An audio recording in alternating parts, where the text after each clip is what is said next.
Do it. Every single day, a brand new button, and literally no one knows where they come from, but they keep appearing, and they keep appearing in front of you. And also, we're live now, so people are hearing us now.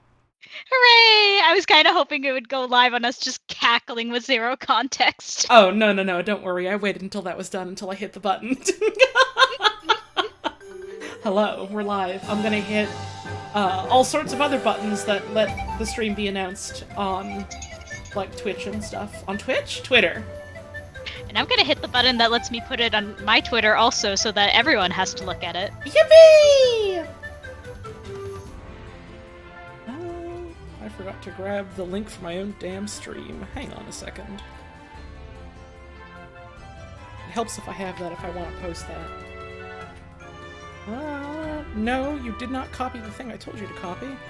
There we go. I love it when you go somewhere and you, like, post something and you're like, oh, okay, I'll just, like, copy-paste this thing here, but it decided, no, actually, I wasn't done rendering everything that I was gonna render, so now you're just copying an image like a fucking reprobate.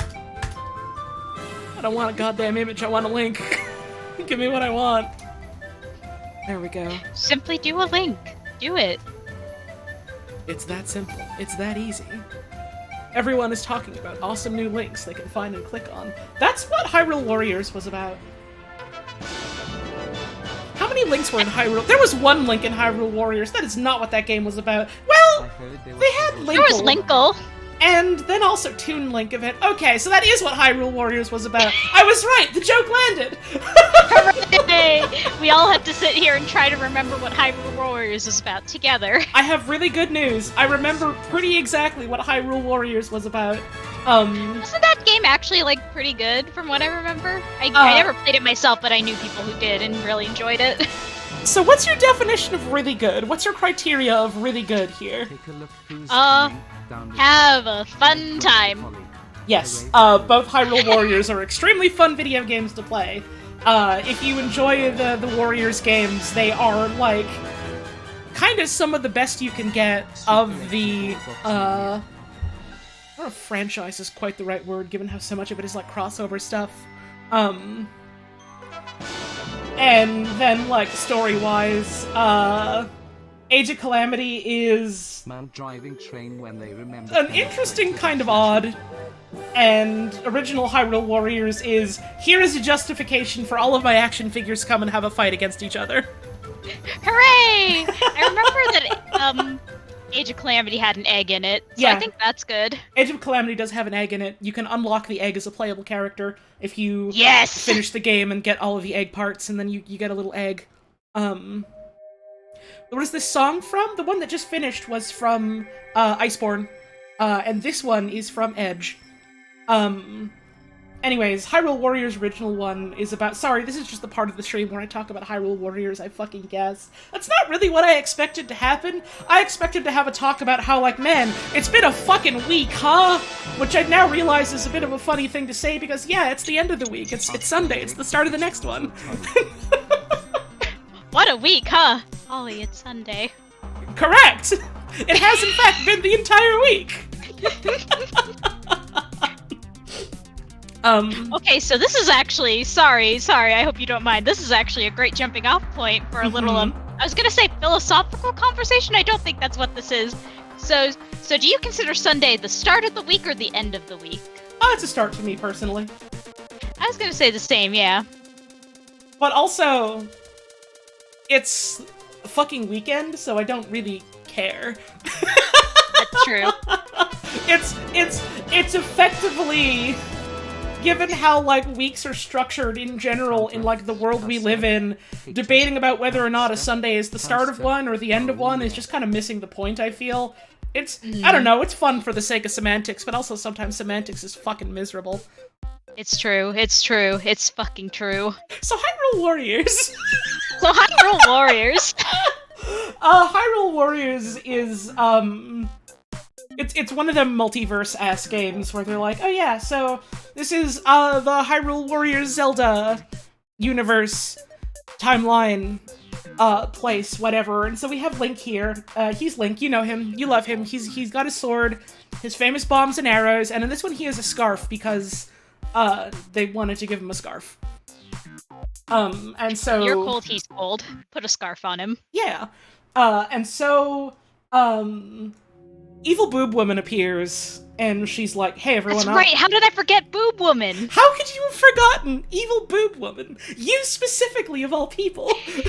It's all coming back to me now, by which I mean, my god, there were a lot of big old titties in Hyrule Warriors, weren't there? I mean, some of that can be attributed to there just being big old titties in Zelda characters. Yeah, but like, especially in Hyrule Warriors. Well, yeah, that's also just kind of a given the people that made it, but it is what it is, you know? Anyway, we were saying... So, Evil Boob Witch appears, and she's like, hey, I'm the Evil Boob Witch. I'm coming closer. I'm gonna cause problems. And then, the nice wizard woman appears, and she's like, I'm the nice wizard woman. I've gotta help you. I'm from the other world, and she's my sister. And, we know all about you because we can see all the timelines and we gotta help. And so the evil boob wizard is tearing holes through... like tearing holes through, like, all of space and time or whatever to, like, go to the different universes and try and collect all the evil dudes to help her with her plan. And so she goes to the world of Ocarina of Time, and she goes to the world of Twilight Princess, and she goes to the world of Skyward Sword, because at the time those were kind of like the three big, like 3D Zeldas, and so she's like, I'm gonna round up the evil guys from these ones or whatever, and do bad stuff in them. And so then that's the excuse for, well, this is, you know, we get all the funny characters from all the different Zelda games and we have them all do fights against each other kind of thing. And so anyways, it turns out the big reveal is that, so, the evil boob wizard and the nice wizard actually originally were one person, and, like, something about how, she was watching all the different universes and saw in all of them how Link was so cool and saving so many people and being the big hero, and she had a big crush on him, and she was like, oh, I love him so much, but I can't be with him, I'm here in the other world, and I don't remember, but I think this is like some contrived plot to eventually get Ganon to be like, hey, I'm Ganon, it's me, I'm here. You wanna capture Link? You wanna have Link in your prison and love him forever in your castle? And so she's like, no, that's so evil, I don't want to do that. Wizard. And then he, like, pulls the evil out of her or something, I don't quite remember. Something happens to split her into two women, and one of the two women is the evil boob wizard, who, you know, does her plot to capture Links across different timelines or something so that she can love them forever or whatever. And then it's like, well, that's you can't do that. That sucks. That's bad. And also, Ganon is just using you to bring himself back because he's Ganon, and that's what Ganon does. And then she's like, oh, fuck. I was a fool! And so you go and beat her up, and then you go and beat Ganon up, and then, it's like, well, we fucked it up big time, and then they fuse back together, the two women, and then they're one woman again or something, and she's like, damn, I really chegged it up big time. I'm gonna make it right, though. I'm gonna plug up all the holes I tore up in, you know, space and time, and we're gonna put everyone back where they belong. Or something like that, and it was mostly just a justification for, well, we want to have some kind of goofy campaign mode here. It doesn't have to be good or compelling, it just has to be enough to go, well, this is why they're here beating each other up. Also, they made the evil half dark-skinned? I forgot about that. They sure did! They did the fun double. It's like, okay, the evil one has more booba and is darker skinned. Surely there's nothing to read into here. It's not great. It's not great. It not sure ideal. Is an unfortunate trend in a lot of video games. This is why media literacy is important, kids. And then there were, like, DLC campaigns, and I never did any of them, so I don't know what the story of them is. But it's about Linkle and how she, wants to be the big hero woman, and she has crossbows attached to her legs, so she kicks people full of crossbow bolts. And I think Midna is there? Question mark. Midna was there. I remember because I feel a normal way about Midna. Right, because she's a different, well, not quite evil, but evil adjacent boob witch. I also do remember that at some point in one of the versions, because they released like 5 fucking versions of this game. I think they had 3 versions. At some point you could play the big booba titty fairy woman who was big with the booba out, and she just kind of floated around the countryside killing everything with her big booba. Yeah, the Great Fairy. That was one of the DLC characters. So, Warriors games love doing DLC in... hang on, the ads are starting. By the way, the ads are happening. By the way, ads. So anyways, titties. Really enjoy the impromptu overviews of unrelated games you get on these streams. I'm glad, because I do enjoy doing them. And I enjoy learning about new games. Yippee! Hey, if you've got a sub or if you've got an ad blocker, welcome. We're talking about boobs or whatever. So, they love doing DLC of just like, hey, here's a bunch of characters that you can play as, or like, here's like some new mechanical stuff you can fuck with, or whatever. And so a common thing they do is there's a lot of like, you can play through a campaign, notice there's like a specific boss enemy in like, whatever couple of chapters, and you're like, oh, I can't play this dude. So he's either like a secret unlockable, or he's definitely a DLC character coming down like later on down the line, right? Kind of thing.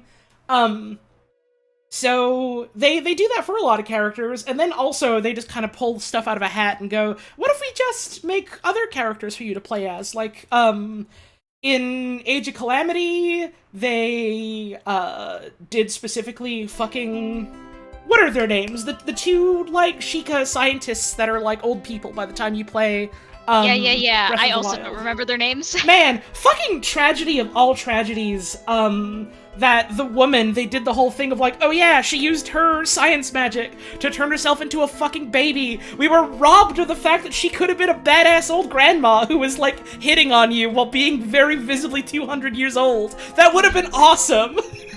Honestly, come on. We're fucking robbed. Right, Pura and Robbie Rotten, that was it, thank you. I forgot his name was just Robbie. And so they just made those DLC characters in Age of Calamity. Didn't they make Volvagia a shirtless dude or something? No. So in original Hyrule Warriors, Volga is just a knight dude in, like, big plate mail, and also he has dragon powers. And that's like, very directly just, what if Volvagia was our original character who's, like, a cool badass knight guy? And so that's who that is. And he was also eventually made a DLC after just being, like, a boss dude in, the campaign. Anyways, so, for original Hyrule Warriors specifically, they sure had a lot of options in the same way that you do for, like, the fucking One Piece Warriors games. Another really good series of Warriors games is the One Piece Warriors titles. Generally also tend to be, like, the cream of the crop. The Musou games in general are kind of a... you either really like them or you really hate them type of game. And so, like, there's some people just out of hat being like, I don't like these games at all, they're all bad. I'm like, whatever, you don't like them, that's fine. Real cultured Musou fans like me know that a lot of Musou games are bad.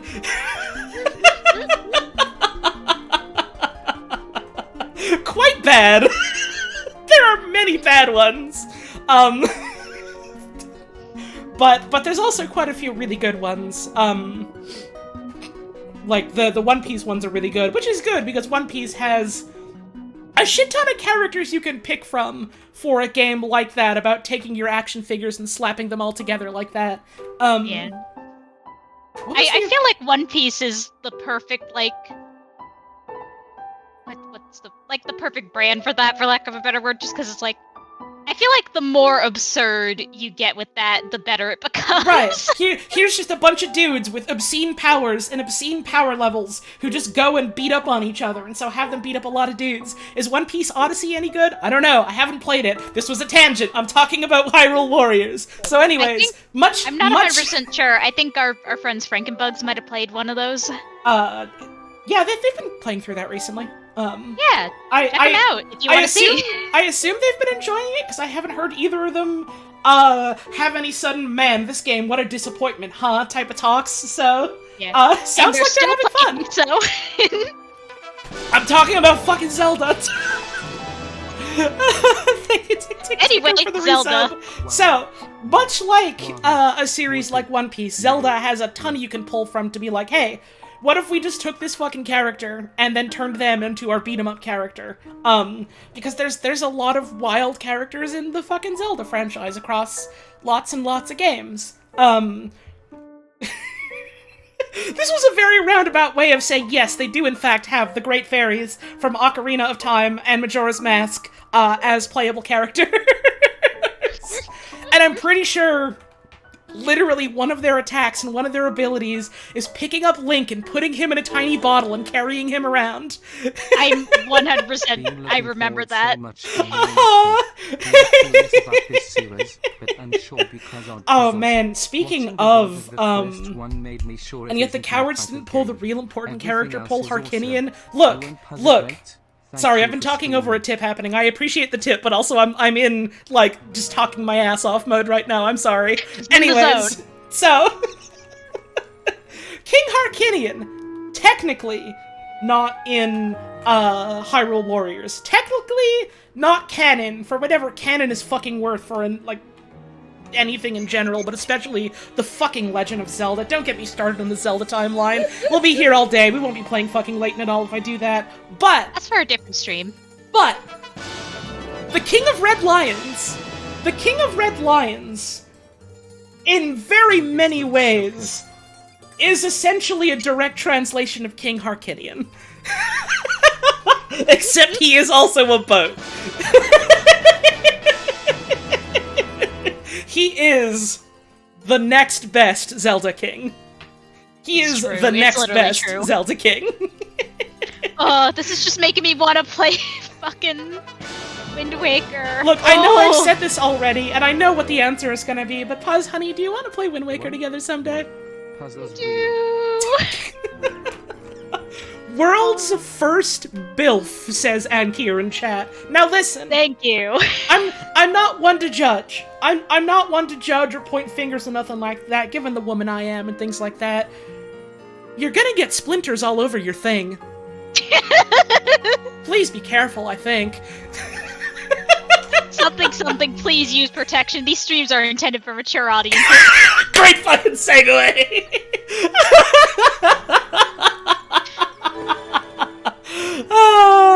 Vicky Stud's not on top for the tip. Probably not actually. No, Brady, we're not talking about fucking in the woods. We're talking about having sex with a magical boat. By the way, these streams are intended for mature audiences 16 and older.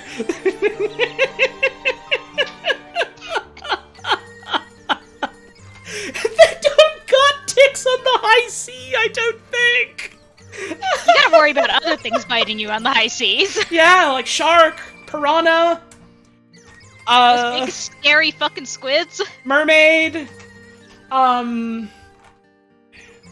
seal. The fish who tells you map. I don't think that guy's biting no one. That guy's like all gums, right?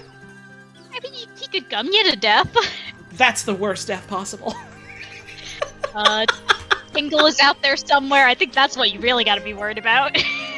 Tetra, if you're an asshole. If Tetra's biting you, you earned it. Captain Linebeck, if you're a different type of asshole. Man, I never played the game he was in. Yeah, I have it somewhere, and I just haven't fucking played it yet. I've been meaning to for years. Hey, Holly! I know what you're gonna ask. And I want to preface this by saying there's other things we gotta do first. However, yes, absolutely. Yay! Yeah, we gotta play that one. I think I brought this up at some point. I think it'd be real cool. Like all the other millions of things that we want to do at some point. The list never stops from getting longer, but Keep making games. These aren't even new games. These are old ones. I was just gonna say it'd be fun if we went through most of the Zeldas. Mm-hmm. I don't really want to play Zelda 1. Yeah, I think that's fair. I don't like Zelda 1. A lot of the Zeldas, so that'd be fun for me. I'm really the only one I've gotten 100% of the way through is Wind Waker, because that just fucking took my brain and gripped it. Am I gonna play the CDI ones? smile. Link's crossbow training stream? No. I don't have that one. I might have to go dig in next time I'm at my parents' place.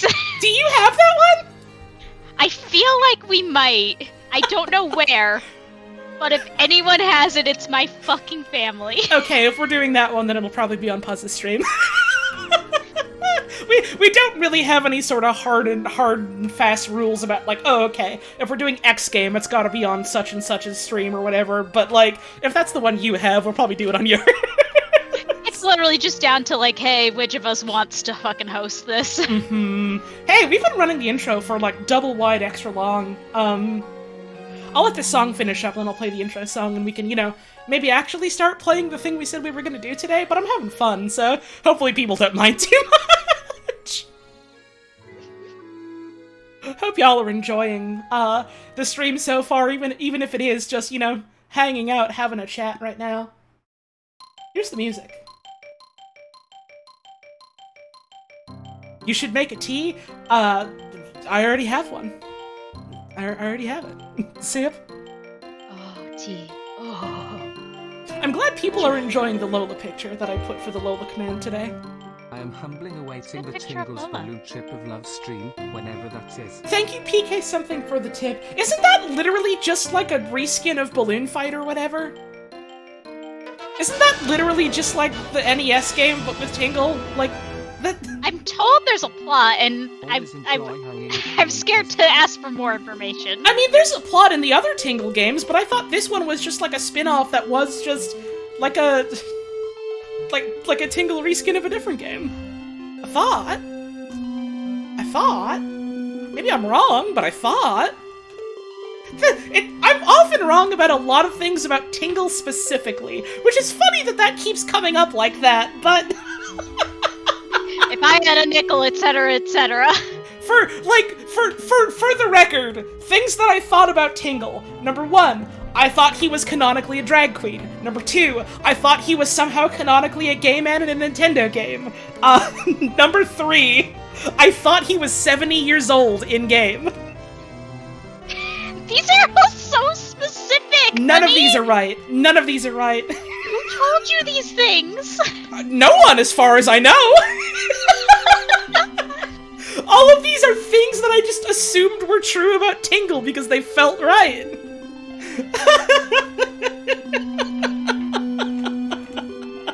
Where did I get these assumptions? My fucking brain.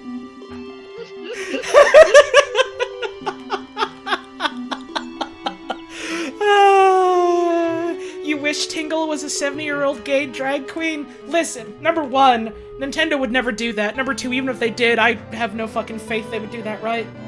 You know? Anytime they handle something like that, even a little bit, well enough, it feels like a miracle. Like, Octo Expansion existing feels like a fucking miracle in a lot of ways. Yeah.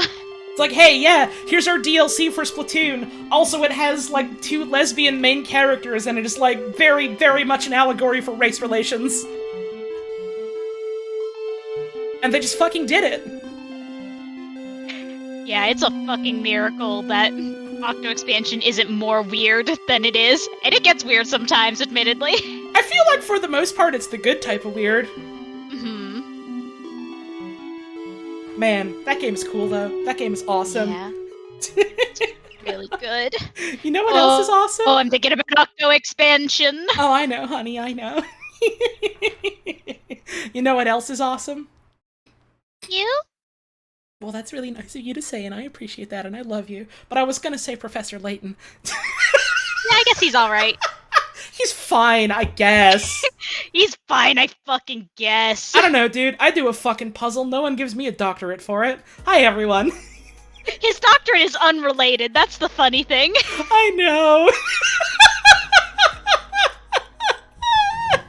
And my degree is also unrelated to what I do for a living. Zing! Yeah! I cannot describe my degree with a gun to my head. It's made up. How's everyone doing today? I hope you're doing good.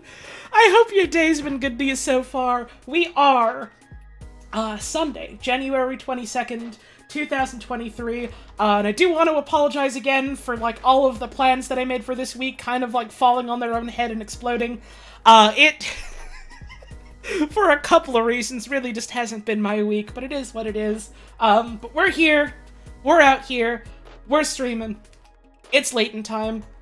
I'm gonna try and do streams next week. Probably maybe not as, like, ambitious and fully loaded a plan as, like, I made for this week. That was admittedly probably a little over-ambitious of me, but streams next week. Big.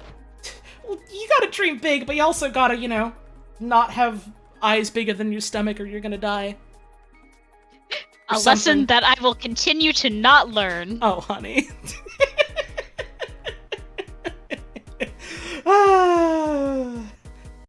What the fuck was I gonna... Hi, everyone. You want to play video game? You want to look at a video game? You want to solve a puzzle in a video game? I want to look at a video. What game? You want to look at a picture of my cat? Well, you can do ! Lola in chat if you want that. I have a link to one there. Give that a look.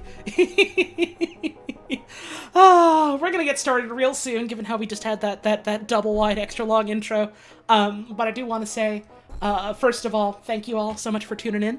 I hope you enjoy the stream.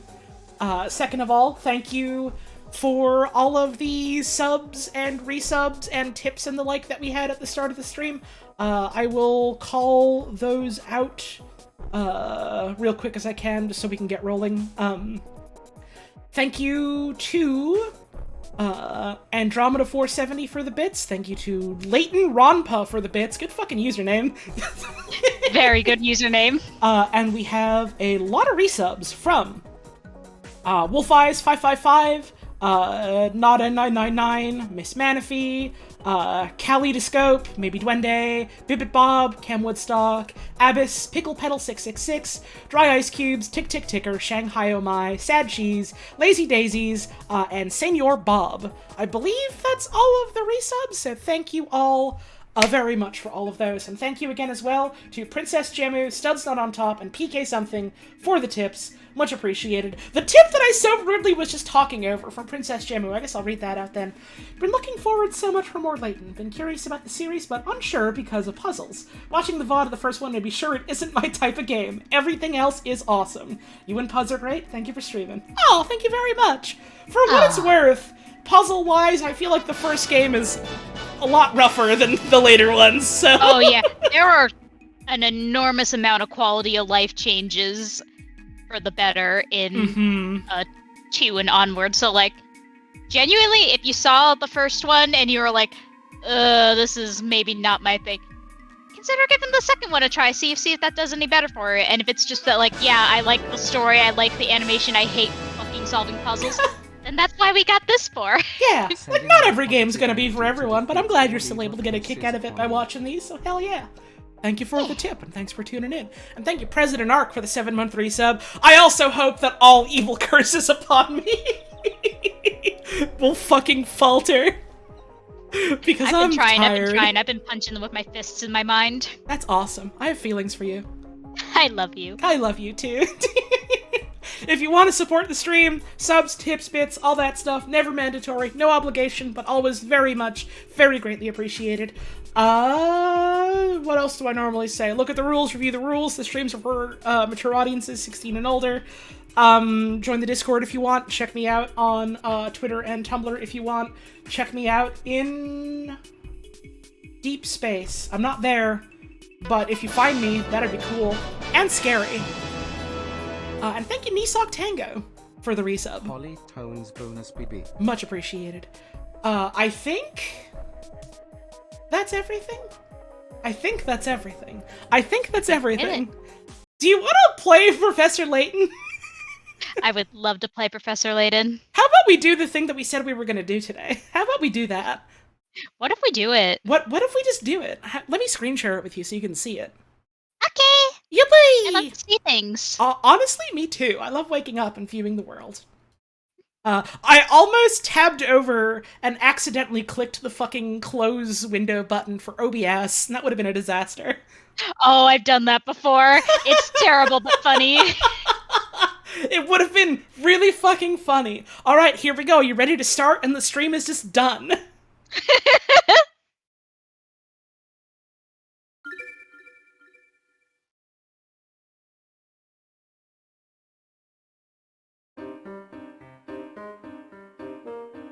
Oh, yes, hit that fucking piano! I missed the song. Yeah, me too. Kind of just want to sit here for a second and listen to it. Right, no talk sprites today, because the thing we were using for them previously, fucking broke after some kind of, like, OBS update or maybe a Discord update. Yeah, and I unfortunately have not had the time to sit with Holly and set up the new ones because of the way my life is. I have a solution for what to do, so I don't need anyone to be like, oh, have you tried this? Have you considered doing this? Have you maybe looked into this? I have. Don't worry. I know what to do. We just haven't had the chance to sit down and go, okay, you just have to do this and this, and then we're golden. Yeah. Without, like, getting too much into, like, the way my life is, I literally got off of a work meeting and then jumped into this stream. You literally just started, like, your newest semester of grad school, and, like, you're already so fucking busy between that and other things that it's like, oh my god, girl, how are you surviving? Stay safe. I have a presentation due in 2 weeks. What the fuck? You didn't tell me that until now? I forgot about it until now. Oh god, also my buddy was saying, like, haha, we've got, like, 400 pages of reading this week, and he's in 2 out of my 3 classes, so I'm like, uh-oh, maybe I should start that. You should probably start that, honey. Maybe. I don't know how to read, though. You will. You kind of have to. Thank you, Stormy Buckets, for the 9-month resub. Much appreciated. Thank you for messaging hashtag girl. Thank you, Cranky, for the $100. Oh god. I guess that's how we're Well, let's get to it. Enjoy the sounds of the bass over our story so far. Our cranky story so far. Our cranky so far. Are we allowed to say on Twitch? Trailing the thief who stole the Elysian box, Luke and Layton board the Momentary Express. The decadence of the train, which is known as a cruise ship on rails, astounds them. Surrounded by the luxury of the Momentary Express, the pair begins their investigation.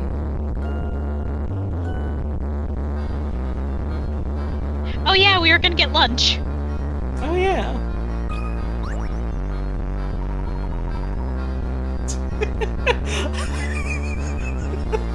No doubt about it. The Momentary Express is the last word in luxury. My word, Professor, Luke, do do you you also hear that? hear that crunchy bass? What is that god-awful racket? Where is it coming from? The whole train is shaking. Maybe we need to forget the other investigation and just look at this. Reminds me of a puzzle. I just noticed fucking... One of Mike's emotes on Twitch is a fucking crumploid. That's really good. That's awesome. Awesome! I like it. It looks like it's made of clay. It's made of paper. Or like cardboard, or it's wet and crinkly. And that's what counts. Even the crystal is first rate. Oh, say, look at this glass. Oh god, I gotta find the Luke voice again. Where are you? I'm also trying to find the Layton voice again, don't worry. Turns out, you don't Okay. do something for like a month or so, you get a little rusty.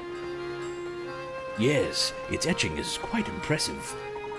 Oh, and speaking of glasses, have you heard this one, Luke?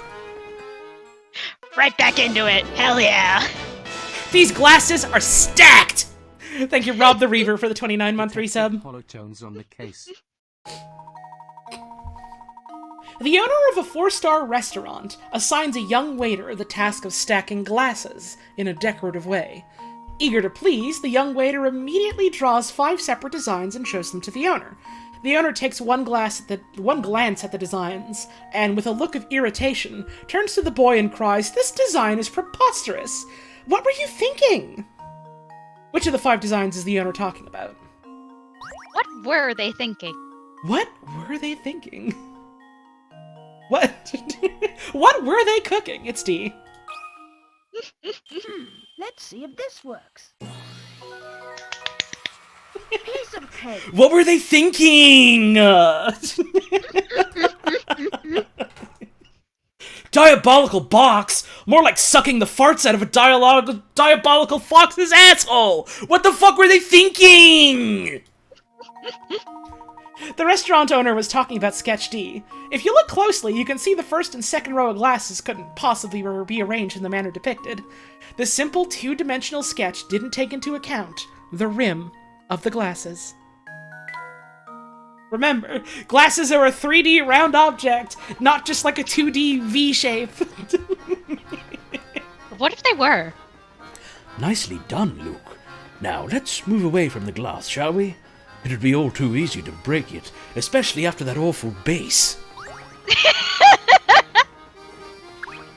And we can look at it Layton's again. teaching salary does not cover these glasses. None of his salary covers anything about this train. The only reason we're on here is because we got on here for free. Let's see, they got anything back here? We're only here because we took a ticket from a corpse. Oh yeah, it was a corpse, wasn't it? Yeah. Rip in peace, traitor. Oh, I don't remember any of the voices I was doing for any of these NPCs, so I apologize to anyone who, like, recently watched, like, the VODs and was like, oh, so you're doing all the same voices, right? I don't know what I was doing. No, sorry. There was some rough negotiation. We had to do a lot of recasting during the hiatus. Yeah, listen, all of our voice actors, they're all unionized, and, like, we didn't have the budget to meet their needs, which is understandable, so we had to let them go. We found new people, like, who were able to... who were willing and able to put up with the salaries we were, like, able to give them. It's all worked out. It's all written out in contract. They get their 9 to 5. They get their 5 breaks. They get to eat anything they want. They get anything for free in any shop. And they could kill me in an instant, so it's fine. It's all in their contract. They signed for all of that. It's fine. It's good. We're paying them everything. Crunchyroll moment? No, that sucks. You can't say that about me. That's fucked. Apologize right now or you're going to hell. Before you die. Well, that was bad, even for Mr. Beluga. You mean he always blows up at you like that? Maybe you should be the one unionizing. Well, you know, me or someone else on the staff. The boss can be real hard to please. Awful. You guys shouldn't have to put up with him bullying you like that. You know, I know a great union director. Well, the boss does have a point. After all, he made this railway what it is. He always says that a first-class train deserves first-class atmosphere. Heck, even the plates we use in the dining car are special order. The workmanship is amazing. The craftsdwarfship is amazing. The craftsdwarfship is of the highest quality. Engraved on the plate is a dwarf engraving a cheese wheel with an image of a plate. On the engraved plate is an image of 2 dogs fighting a gargoyle. The gargoyle is having sex with another gargoyle. Check out the details on the back.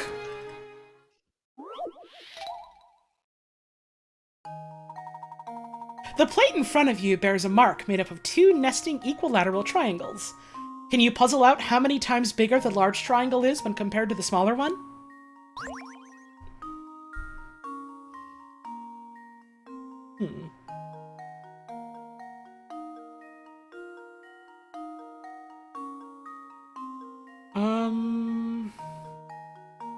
I think I know, I just don't know how to phrase it in math. Isn't it like... Cause, like, if you... Cause, like, this is, like, the whole circle is, like, this radius here, right? Mm-hmm. And so you could have... let's say it was, like... down here. The point being that, like, basically, because it's, like, touching these little bits here, you could do, like, this sort of thing, and then it's, like, you have a Triforce, basically. Right? Da-da-da-da. So it's, like... See, the quarter Zelda of talk the was on size? topic. how many times bigger the large one is when compared to the smaller one. So it's 4, right? I think? I think so. Just leave it to me. Yeah, there we go. Yay! Piece of cake. These ones are the easy ones before we get into the real bullshit garbage. Yeah, we're still real early on. We're on like chapter 1 or 2 right now. Right, you flip it turnways, and then you get you get a Triforce. So maybe that entire Hyrule Warriors debacle at the start of stream was actually extremely on topic. See, we knew all along. I definitely remembered this puzzle. I'm glad you did. And you goaded me into this somehow. No, Holly had no idea that was the joke. I know, that was my joke! We're out here juggling pies and dropping them on the other person's face by accident. Clown to clown communication, that's how our relationship is held up this long.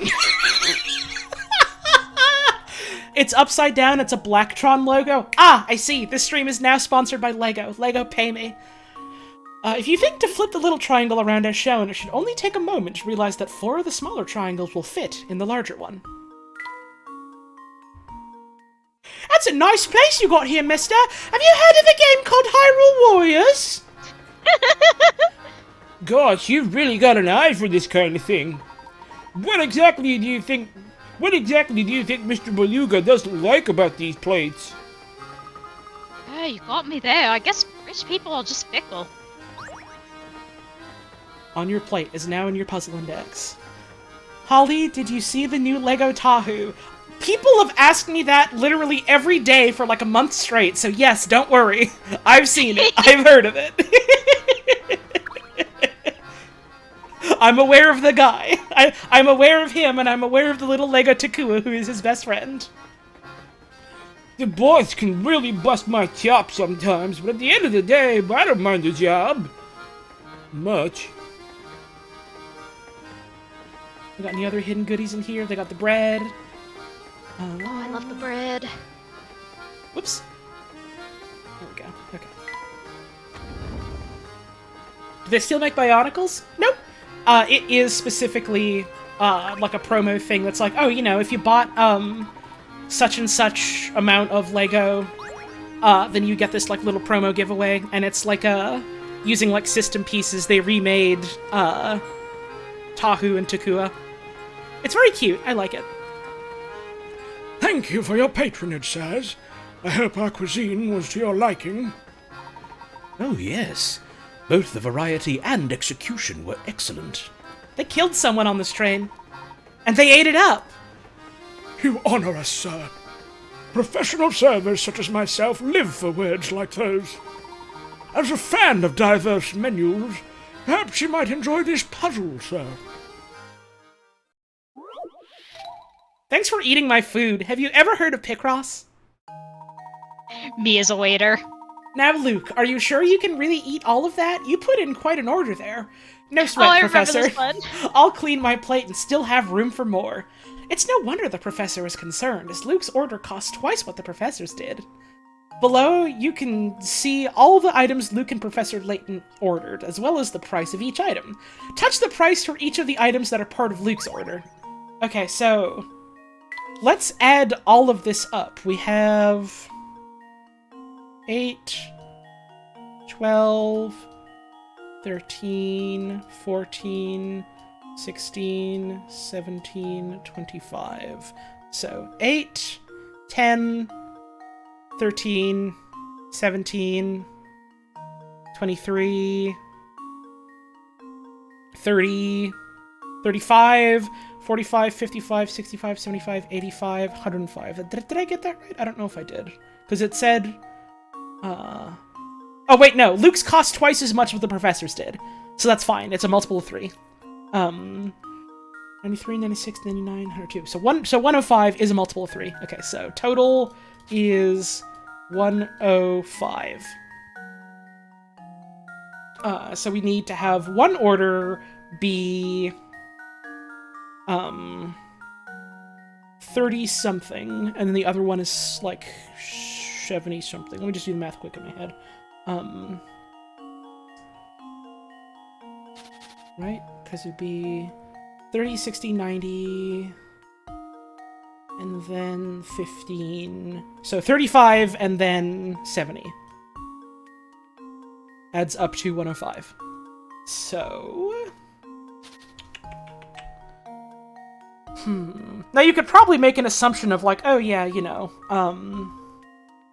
Leighton would have the T because it's the T, but that would be a bit... Well, I don't know if it'd be a bit silly, but, shouldn't necessarily just make that assumption kind of thing. It's logic that we can't read into from the puzzle itself. Right. But it's logic all the same. It's logic you can read into because Leighton, but not necessarily logic that you should read into because this puzzle stands on its own.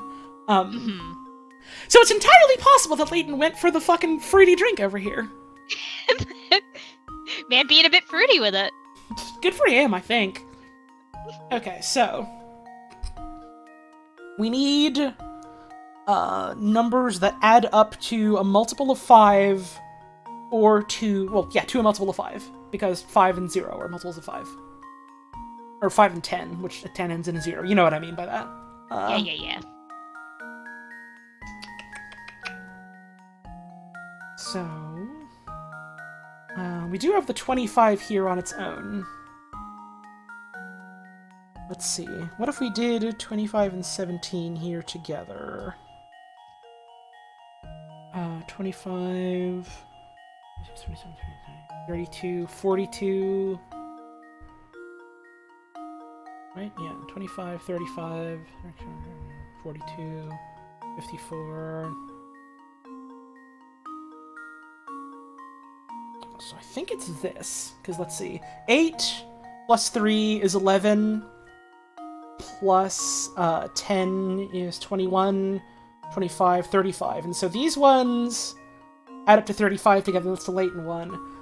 12 and 16, let's see, 16 plus 2 is 18, plus another 10 is 28. Then you add 7, that makes 35, plus 10 is 45, then you add 25, that gets 70. Okay, so it's that. So, touch the ones that are part of Luke's order. Yumma yumma! I had ordered 3 entrees. Leighton had, like, his little tea, a single tiny baby sandwich, and then, like, a bowl of raw vegetables, I think. What that looks like. That's not even a salad. That's like vegetables you get for some dip, but no dip. And his little like fingerling sandwiches and a thing of tea. And then like Luke's meal is just a mess of, oh, that all looks good. I'll just order all of that. Love to eat like this.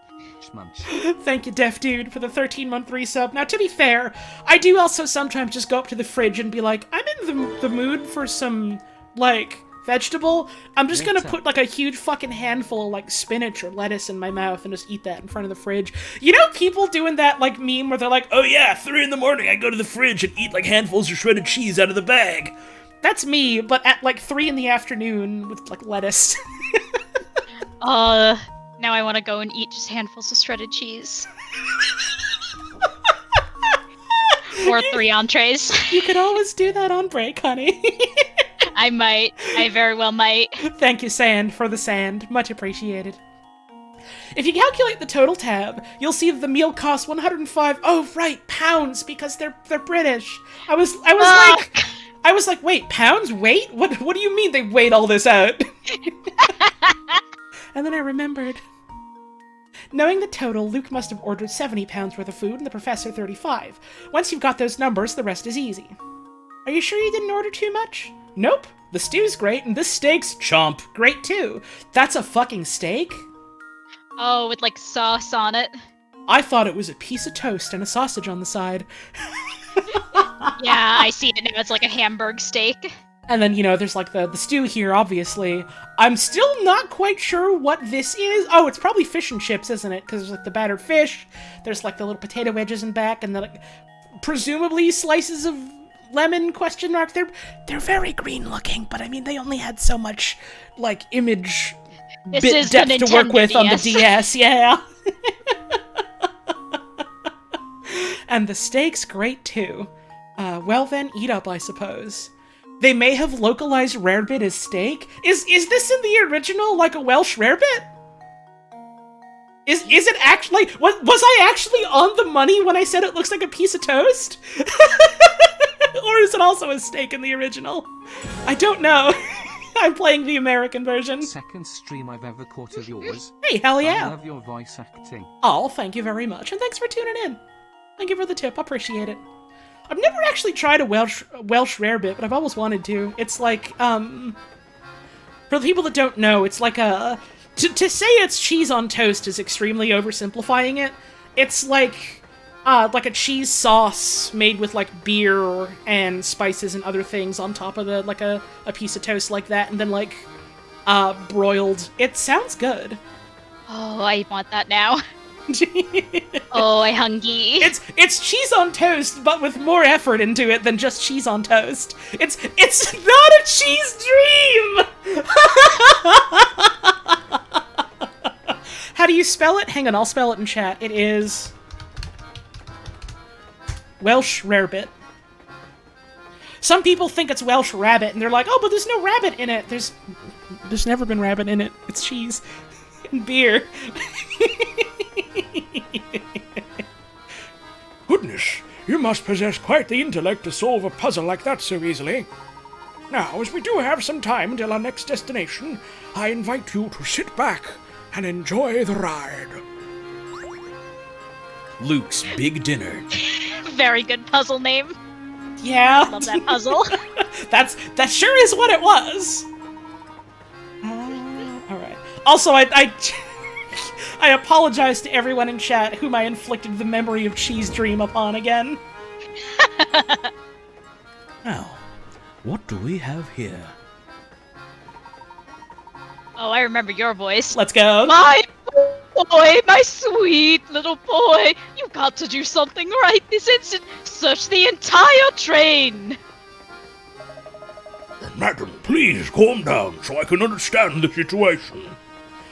Don't like beer to drink, but beer in cooking is 100% a hit rate. See, even as someone who likes a beer every now and then, alcohol in cooking is really, really good. It provides, like, a really interesting sort of depth of flavor, and also, like, because you're cooking it, you cook the alcohol out of it, so you're not, like, getting booze in your system or nothing. You're just getting all that good flavor.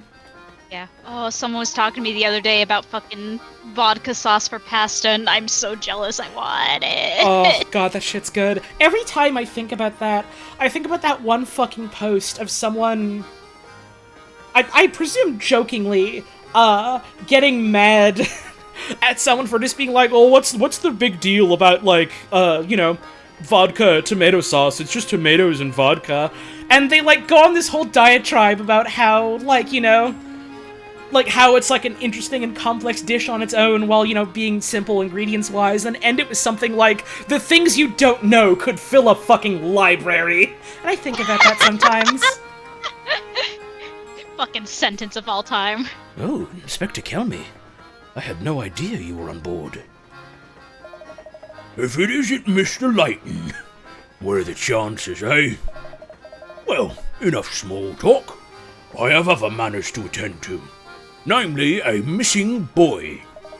It seems this woman's child has gotten off to somewhere. I don't suppose you've seen him round. There is a literal video called Welsh Rarebit More Than Just Cheese on Toast by a channel called Atomic Shrimp. I don't think I know that channel, I'm sorry. No, I don't believe I've seen any young boys. What does this say about Luke?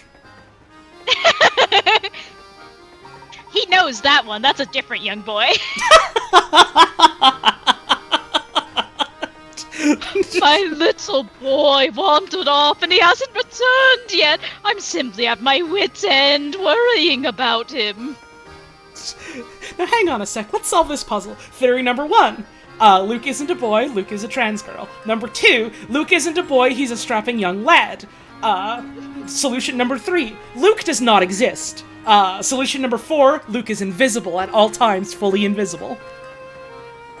I think all of these things can be true. Only you, the reader at home, with your own interpretation of the text, can decide which of these is correct. Gentlemen, I demand that you stop whatever it is you're doing and help me find my boy.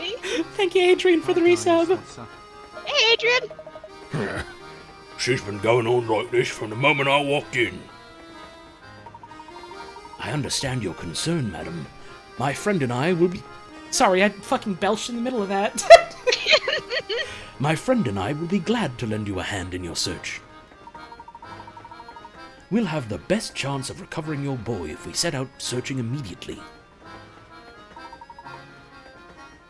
Yes, that's exactly what I just said. I'll go find my boy already. Tell him Mommy's worried about him. Seems the only clues we have to go on are his shoe the tyke left behind and his name, Tom. I've tried to squeeze more details from the woman, but it's useless. She just keeps demanding I search the entire train.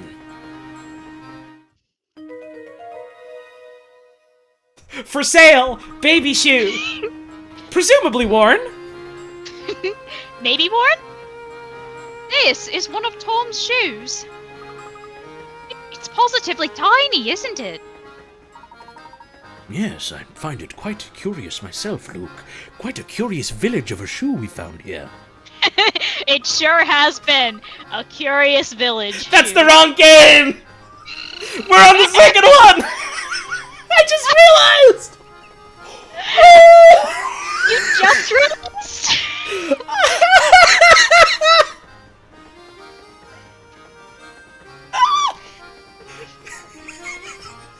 Sorry, continue. Strange is that I don't think most children of feet that size can even walk yet. What's wrong with this baby? Talented baby. You got Tom's shoe. You can find items you pick up in the professor's trunk. Tom! Tom! That's not Tom! Hang on. I gotta take a fucking screenshot of this one. Commands for gamers! I have to post this on Twitter now. Sorry, give me a second. Give me just a, No rush. just a quick moment.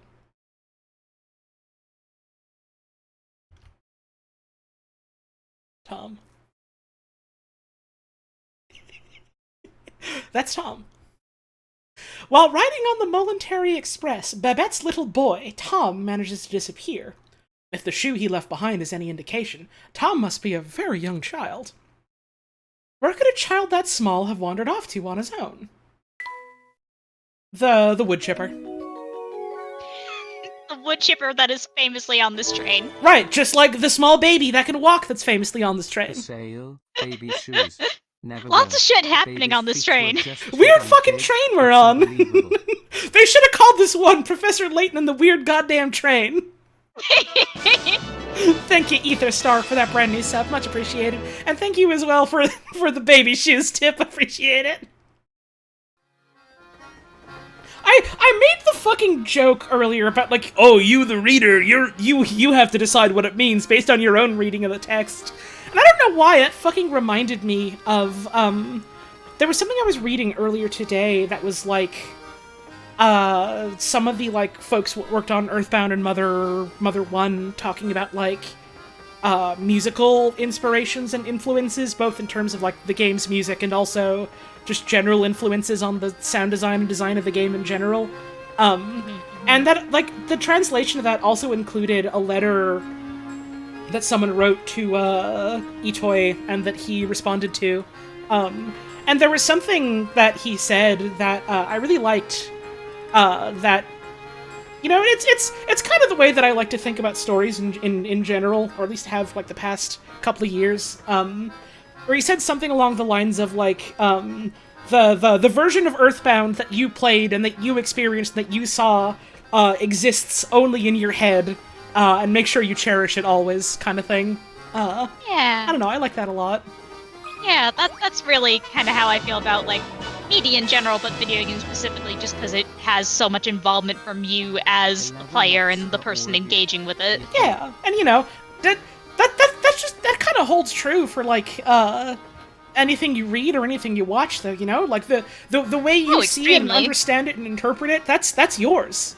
That's yours. Yeah, absolutely. Like, you as a reader or a viewer or a player are always fundamentally, by engaging with it, becoming a part of the art. I just think that it's particularly interesting with video games because it demands that like particular level. Like, you have to be an active participant, not just a passive one. Like, the experience of like engaging with art is in itself transformative, and then like you've got a medium that is essentially designed around your direct interaction with it, and it's cool. It's cool. The sort of like the way that sort of stuff like intersects is I think that shit's cool. I'm not necessarily really very good at like talking about the words of it and the mechanics of it, but I'm fascinated by it. So I'm saying it's personalized. I mean, sure, if you want to be reductive and like memey about it, sure, but there's more to it than that. You fucking jokester. It was certainly a surprise to see you on board, Inspector. May I ask what brings you here? Probably the fucking murder case, my man. Oh, yeah. During the investigation, we stumbled upon the late Doctor's diary. Thank you, you're at the party for the 29-month resub. Much appreciated. Also 29. Hey, you're never late to the party, because that's your username. Da-da-da-da-da-da. Also, I forgot to shout it out! The party don't start till I walk in. Well, you already walked in, honey. You were here at the start of the stream. Oh, fuck. I forgot to shout it out as well, but thank you, Zap Porter, for the 11-month resub. Very much appreciated. Hope you're doing well. During the investigation, we stumbled upon the late Doctor's diary. Its pages detail the Doctor's final days, which led me to this train. Since this investigation's none of your business, that's all I can tell you, Mr. Layton. By the way, what are you doing on this train? Besides, right now, finding that lost child is my top priority. However, since all I have to go on is a shoe and a name, this search will be an uphill battle. Luke and I would be glad to offer our assistance in the matter. Oh, I'm sure you would. I've heard about you, Leighton. You got quite the reputation for poking your nose into other people's business. Peregrine, I do appreciate you making the BB sing. It always delights me when you do that. You're having a duet, it's beautiful. But before I let you in on my case, show me your famous powers of deduction by solving this puzzle. This is what our police dollars are going to these days. Number 20. The Shoe Store Thief. A woman in a shoe store pays for a pair of $30 shoes with a $50 bill. The clerk doesn't have change, so he goes to the shop next door to break the $50 bill. He then gives the woman her change. A while later, the clerk next door comes into the shoe store, complaining that the bill she got from the shoe clerk was counterfeit. The mortified, I lost my place, there we go. The mortified shoe clerk gives the other shopkeeper a $50 bill of his own in apology. Both the woman with the fake bill and the shoes she took are gone. In total, how much did the shoe store clerk lose in dollars? Okay, no, let's bring that up. Okay. Also, hang on. Number 1. This character here looks like what's his name? The Layton son detective guy from that one spin-off. Oh, Elfendi. It looks like him. Number 2, look at her fucking face. Look at her smug fucking face. She knows what she's doing. She knows exactly what she's doing. She knows exactly what she's doing. And she's getting away with it. $20 and a pair of shoes. Yippee! Let's see. Hi, baby.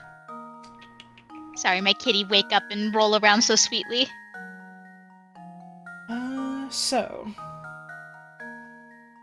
She gives this dude 50. And then he goes and exchanges that for change-wise. So it costs 50, which means the woman gets $20, right? Yep. Because she is $30 shoes. Right, which means now, Big Nose Shopkeeper over here has 30. Which is what he got as the payment, which was the change from the other shopkeeper.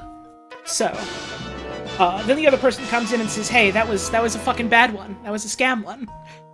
Hello, Puzz's kitty. Thank you, Missile Thrush, for the resub and for saying hi to Puzz's cat. Chat says hi, baby. What do you Right, think of that? Right, so this dude is then like, "Hey, you gotta give me the fucking money because it was a fake." And so he's like, "Oh shit, I'm sorry. Here you go." And so he gives back the 30, and then also has to give back 20. So he's lost $20. I think that seems right. Let's see. I'm gonna have to pull up a guide for this one just in case. Consider this puzzle solved. No? Okay. Well, I suppose Think hard you about the can't clues you've win been them given all. and try again.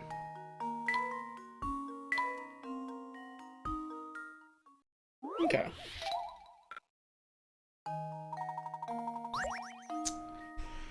Pays for a pair of $30 shoes with a... Wait, did I put in 30 or 20? I put in 20, I think you right? put in 20. Chat, can you back me up on that? I put in 20, right? I put in 20? Okay. Okay, so that was just wrong. I didn't, put in the wrong thing. Okay. Pays for a pair of $30 shoes with a $50 bill. The clerk doesn't have change, so he goes to the shop next door to break the $50 bill. Right, so the woman gets 20 bucks in change, and so he has 30 bucks on him now. The clerk next door comes into the shoe store complaining that the bill she got from the shoe clerk was counterfeit. Mortified shoe clerk gives the other shopkeeper a $50 bill of his own in apology.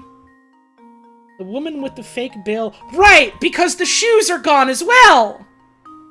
There That we has go. value! Goods and services have value. Fuck. We forgot about the tenets of a capitalist society. Fuck! Okay, so, hang on. So the woman gets 20, and now, Right, so the woman gets 20, and so this dude is up 30 bucks in change, right? Yeah. Okay, so then, he has to give back the 50 to this person, which means this 30 bucks in change is gone, he is down 20, and he is also down 50 from the value of the boots, so... 30. The boots are $30. $30, right, fuck. Okay, so it's 50. It's a cool fitty. I was like, right, so it's 70, right? No, it's 50, because I did the math. I counted the numbers wrong ways in my head, misremembered them. And now to test my theory. Don't forget, A true gentleman leaves no the puzzle goods and unsolved. services have value too. The shoes the customer made off with cost 30 bucks, and the change the shoe clerk gave her cost him 20 bucks, bringing the shoe clerk's total losses to $50. The shoe clerk received 50 bucks in real money when he swapped the fake bill for change, but had to return the same $50 when the counterfeit bill was discovered. This means these two transactions effectively cancel each other out.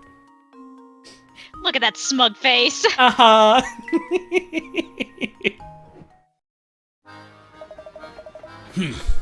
Seems your fame isn't entirely undeserved.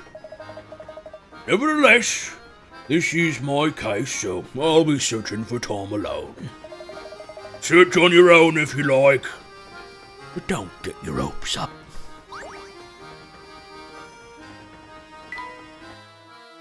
By the way, baby's boot. It's just there. We can't It's like just click in on it or there. anything. Right next to the hamster. Hamster. Oh, Hamster. Hammer. Oh, Hamster. Oh, little hater. I missed him. I miss Hamster. We don't got any new shit for Hamster, but he's there. Maybe someday we will. No Yeah, it one's looks like here. no one's here right now. We go later. You don't have to go here right now. Mm-mm. Hi? Excuse me, madam. Have you seen a small boy wandering around here? He would be missing a shoe. This is a Zelda character. Right? Right? Little Am bit. I right? Little bit. This is kind of a Hylian. I can't say that I have. I'd certainly remember if I had seen a shoeless little boy. I see. Well, thank you very... Oh, but while we're on the topic of shoes, maybe you could help me out with a little predicament of my own. This really is a Zelda character. I'll give you 2 rupees for it. The shoe maze? Scary?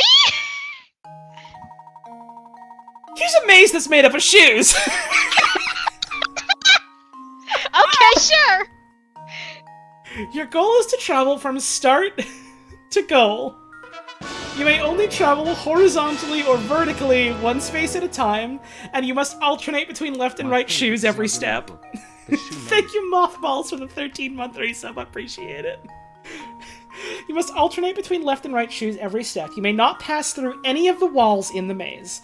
Tap each space one at a time to highlight the path you want to take. If you make a misstep, you can deselect that space by tapping it again. Okay, so it's not a matter of like getting there as fast as possible. Let's just get through it. Okay, so It's just solve the maze. solve my maze, Superman. right. If you want to find your friends again, Superman, solve my maze! So left, right, left, right, left, right, left, right, left, and then there'd be nowhere else to go from there. Okay, so it's not down this way. At least not down all that way. Left, right, left, right, left, right, left, right, left, right, right, left, right, Yep. left, right, left, right, left, right, left, right, left, right, left, right, left, right, left, right, left. I don't know if you can click on goal. I think you just had to hit the funny submit. I think. I think. Let's see. So left, right, left, right, left, right, left, right, left, right, left, right, left, right, left, right, left, right, left. Consider this puzzle solved. We're going. We've solved Lex Luthor's maze. Now we have to fly through rings. That's gonna be the next puzzle. That was some pretty fancy footwork! That's it. Reminds me of the shoe problem I've been having. By the way, get out of my maze. Color me surprised. You got quite the noodle under that hat, don't you? It fills up the entire hat. That's, It's just a solid mass. that's why he never takes the head off. It's a Mojo Jojo situation. He's doing it for like his own self-defense.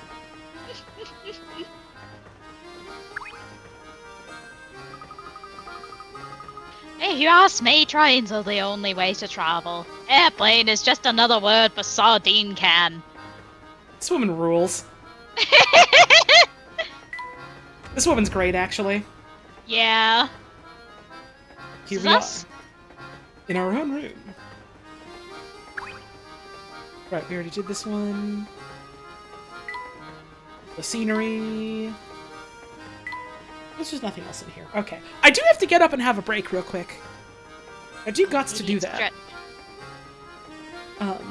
I need stretch real bad, and I gotta refill my drink. So I'm gonna leave the music running here because it's good music.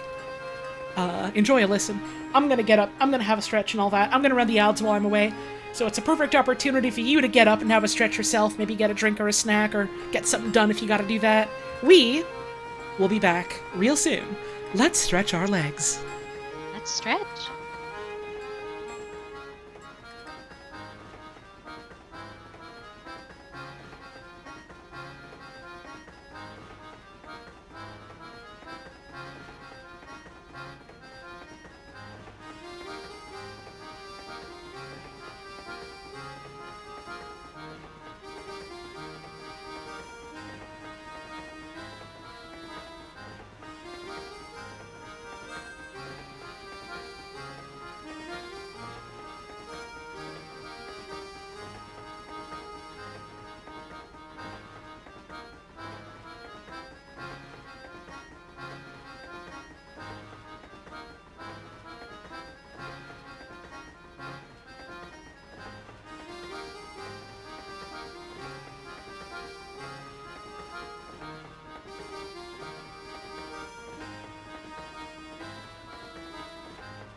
This is for jump scaring myself later when I watch the VOD.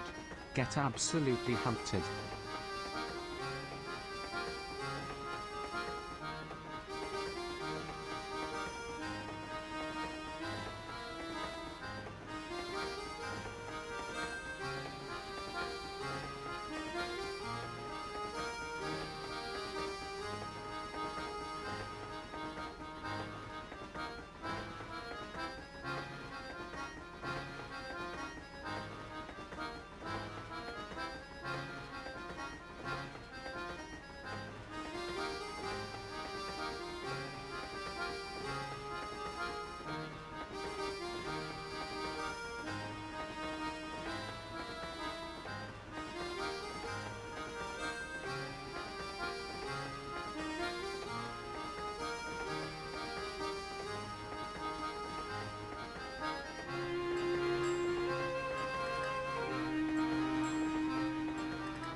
Hello. I'm just waiting a sec for Puzz to get back. She's fixing her food. Hope y'all been enjoying the stream so far. I don't know how long we're gonna go for tonight, just cause, I am still a little bit feeling the streamer fatigue. I gotta try and slowly work my stamina back up, I suppose. And also I know Puzz has, work and school stuff she's gotta do, so I don't want to go too late or nothing, but, we'll go for at least a little bit longer, you know? Want to play some more Laytons. Want to find out what makes this village so curious? Well, you're gonna have to tune into the VODs for the previous game, because this is not that one. This is the Diabolical box. If you want to find out what makes that box so diabolical, I mean, just tune in to find out, but, different one. Why is that box so diabolical? Tune in to find out! Smile!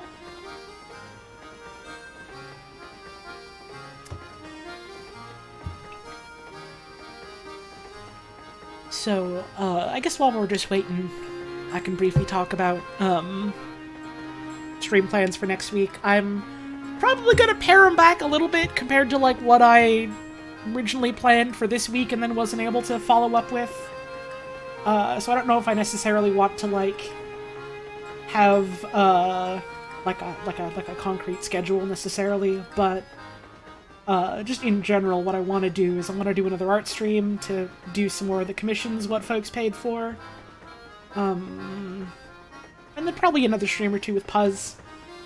And that's, like, the absolute minimum I would like to do, and then we'll see from there.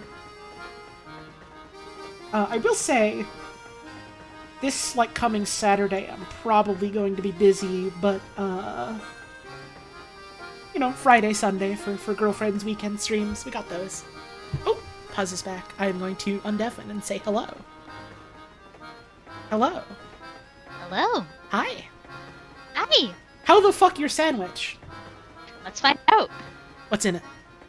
It is just a simple grilled cheese with a little Parmesan and a little American. Let's fucking go. I've never thought to put Parmesan into a grilled cheese. It's good. Usually what I do is, America slice and then, like, a bit of, like, an old cheddar or something, because, you know, Ooh, yeah. cheddar doesn't really necessarily melt quite so ooey-gooey as good. But it adds a lot of good flavor. Right, and then you've got, like, American cheese is made with those sort of, I forget what they're called exactly, but people that know things about food chemistry probably know what I'm talking about, like the specific type of salts that, like, make things melt better, kind of like emulsified sort of thing. Enzymes? No, I don't think so. I'm just thinking of words. I also don't know food chemistry. I don't remember the exact name for the type of salt that it is, but someone probably knows what I'm talking about. So, yeah, like, sodium citrate, or citrate, however you pronounce it, something like that, I think is right. It makes things, like, melt real good, basically. And so you take, like, you can buy that, like, yourself, basically, like, specialty order from, like, food shops or whatever, and just, like, add emulsifying salts when you, like, melt up cheese to make, like, your own cheese sauce kind of thing. Or, if you're just making, like, a grilled cheese, you just add, like, a slice of American, and then that'll also help incorporate into that and help it all melt and melt better, like, more uniformly. It's good. It's good. I like it. I don't like the taste of just American cheese by itself. But if it's like... it needs a little something. If it's on something, or if it's with something else, in the case of a grilled cheese, that shit's good. IMO. What's the I cheese? treated myself to, like... Oh, sorry, you go ahead? No, you go ahead. No, you go ahead. Well, Churchy Dragon, you're probably thinking of, like, fucking... No, that's what I was gonna do! Okay. Sorry, I got distracted. What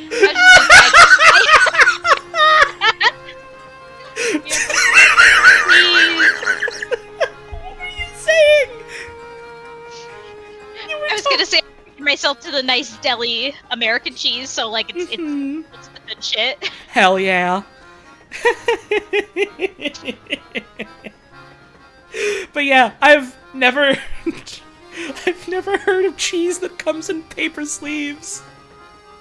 Yeah, they sell it in the grocery stores around here, and also, you know, the individual plastic wrap, which I'll admit, I'm a little fucking gremlin. Sometimes you need the shitty not cheese plastic wrap cheese. Yeah, that's what I put in the grilled cheese with, like, you know, an actual, like, better cheese that doesn't melt good. Mm-hmm. It's good. It's good. Yeah. The moral of the story is, yeah, combining different cheeses in a grilled cheese is a good experience, and you should do it. That's the play. That's the move. It's good IMO, regardless of what cheeses you want to use. Also, it is really fucking funny that we did the you go, no you go, just to both, like, want to talk about the same thing.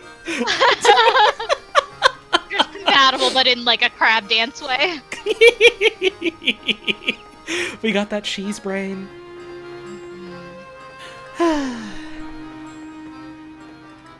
Do you want to play Layton? I do want to play Leighton. I'm sorry, I got so caught up in talking about your grilled cheese, I forgot that's what we were doing tonight. We can talk about grilled cheese anytime. We can. I was about to say, fuck this, we're gonna do a grilled cheese stream now. But, no, I do want to play Layton. Brie comes wrapped in paper? Does it? Usually Brie is, like, in a rind, and that's not paper, unless you mean, like, in the rind it's then wrapped in paper, which Yeah, I guess, like, in the rind. I guess, yeah, like, yeah, that's how they then package it and, like, put it on store shelves and stuff, huh? Is that paper, though, or is it, like, a wax paper? Does that count as paper? It's like a wax paper, yeah, Does this usually. matter? Does any of this matter? Hang on, was there something back here? I know there's something in this room eventually, and I'm pretty sure it has to do with this hatch here, but I don't think it's right now. Yeah. Or it might be a different room, because they all, like, look identical except for what's in them. Because, you know, true. That's how train cars work. That's true. Oh, I forgot you knew! Thank you, Demi-Toss, too, for the 5 gift subs. That's very generous of you. I appreciate that. Oh man, I ate dog No, that's not what he said. I thought he said he ate dog food. Dog Street. Don't start with Dog Street. We're never gonna stop. Listen, someday we'll do a stream of the Bouncer, and it can be the dedicated Dog Street stream. Oh.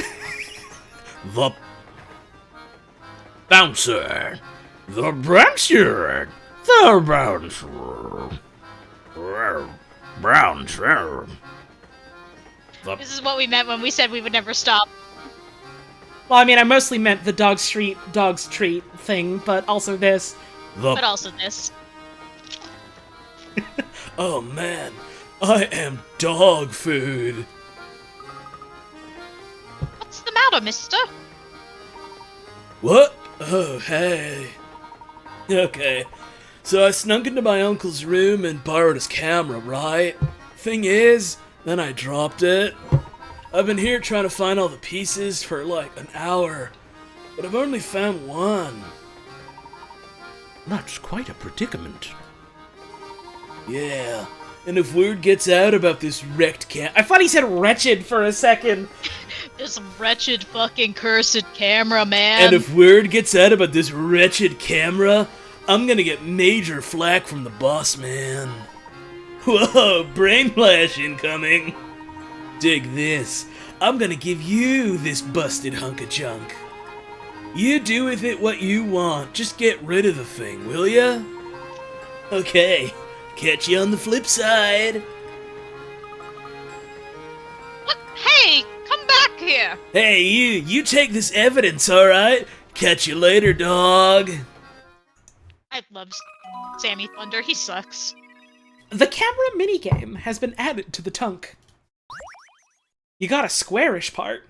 Use it to rebuild the camera. The camera icon has been added to the trunk. Reassemble the broken parts of the camera there. To access this minigame, touch the Tunk icon, then touch the camera icon. The Tunk is where we keep the hamster. That's in house. House.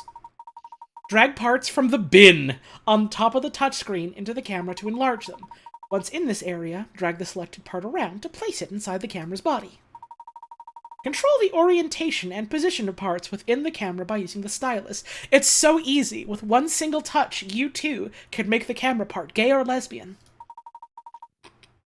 Touch the center of a part and drag it to move it around. Rotate a part by tapping its edge and dragging your stylus around. To fix the camera, gather all 10 missing parts and place them correctly so that no gaps remain. What happens when the camera is restored to working order? I mean, presumably you take pictures with it. You'll just have to find out for yourself. Okay. There's no way of knowing. We've got our top men looking into what exactly might happen if you did this. And no one's quite sure. It's quite strange. I do love the minigame music in this one. Mm-hmm. So jaunty.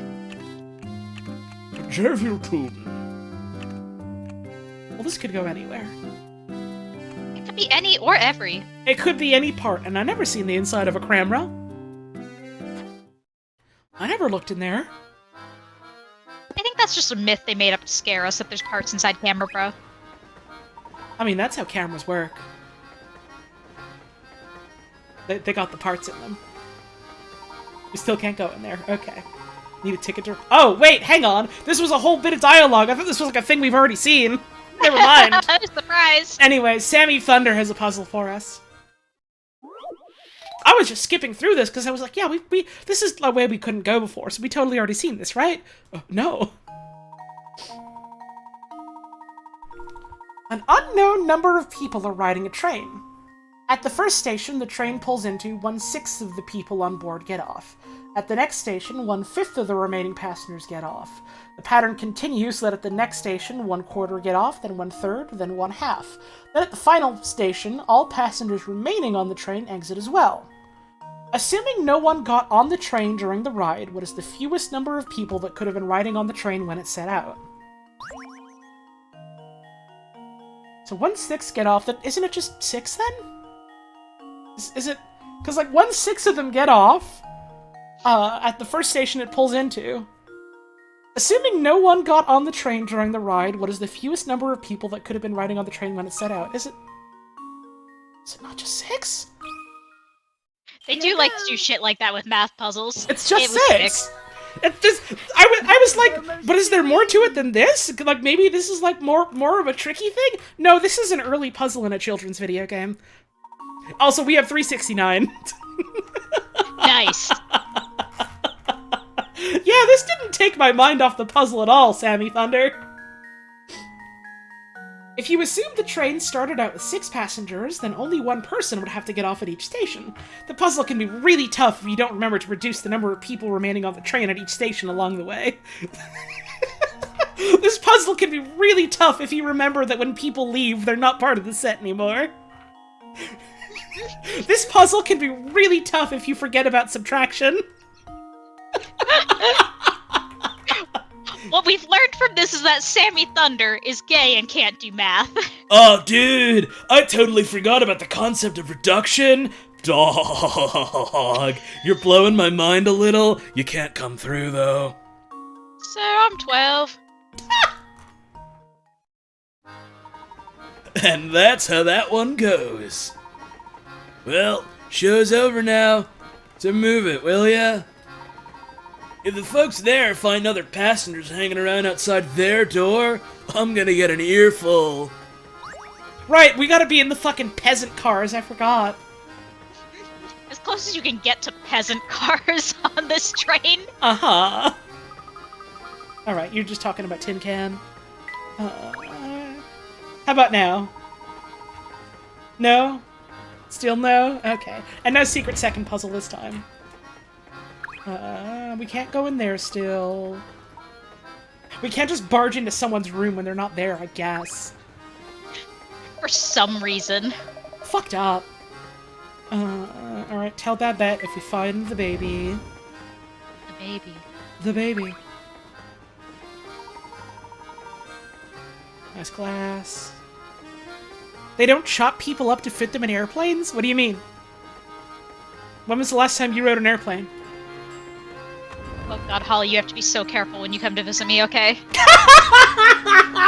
Why? What's wrong? What's this? Something's fallen behind those boxes. Hat. Finally, a hat sized for me.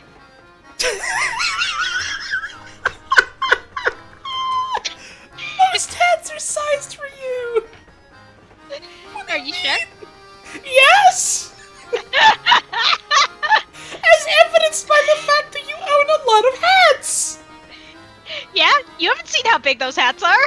I suppose I haven't. It appears to be a cap of some sort, but I don't think I can reach it from here. Maybe the cap belongs to Tom? We certainly shouldn't rule out the possibility. Oh, hey, since we're on the subject of caps, have you heard this one, Professor? Reminds me of a fucking hat puzzle. I know we're looking for, like, a missing infant, but maybe we could just take a quick second for this. A preschool teacher had everyone in her class close their eyes. While none of the students were looking, she slipped away.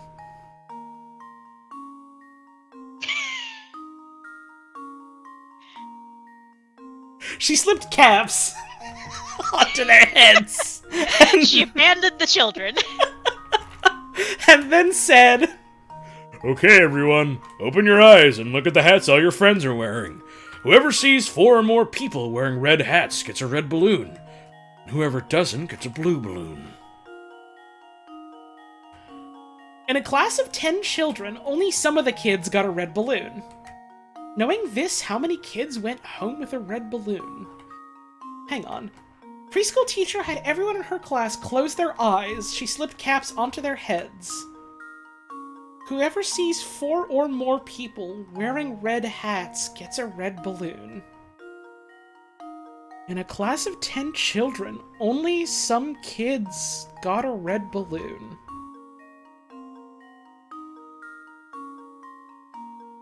How many kids went home with a red balloon? So there's 10 people. You have to see 4 or more to get one. I think I get it. I'm, like, kinda getting it, cause, like, the people that are wearing the hats, they can't see themselves. Yeah. Only some of the... But does it say how many red hats, specifically, that have been slipped out? No, that's part of the puzzle. But they say that only some of the kids got Right. a red balloon, so it can't be... So it can't be all of them have red hats, basically. Yeah, because if all of them had red hats, then everyone would see more than 4 and go, oh, that means I get a red balloon. Right. So it has to be a number that means some kids got a blue balloon. And it can't be, like, less than 4. Because then no one would be getting one. Exactly, so it has to be... Yeah, it's somewhere between those two. Somewhere between 4 and 9.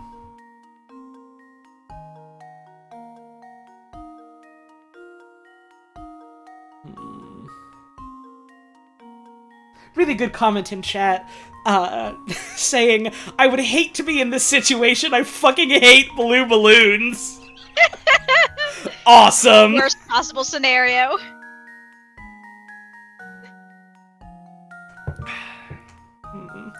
Why are teachers like this? Because this is a world where people unprompted, when you say hello to them, will go, Hello, do my fucking puzzle! this is just the world they live in. Shoe maze. Escape my shoe maze if you dare! This is just the way this world is. Teachers in this world are just like this. Okay, so...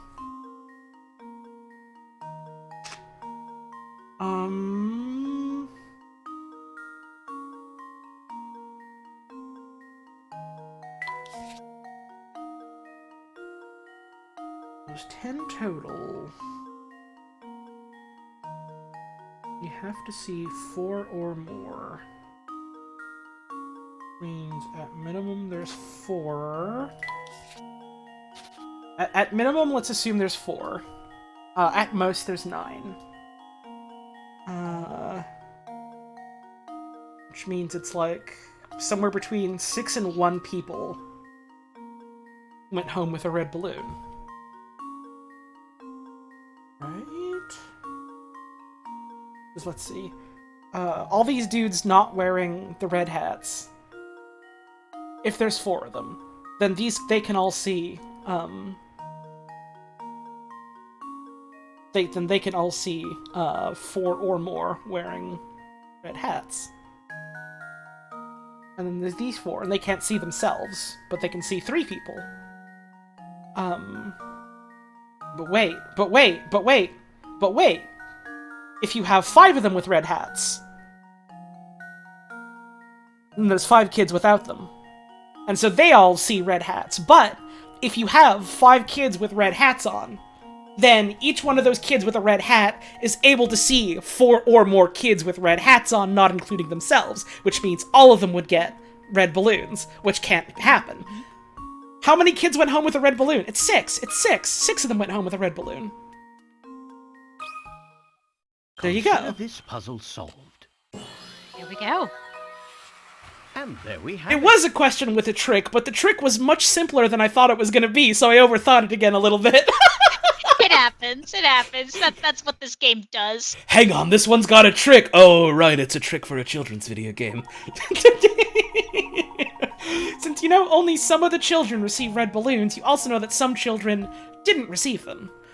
If 5 or more children were wearing a red hat, every child in the class would get a red balloon, and if 3 or fewer children were wearing red hats, no one could take home a red balloon.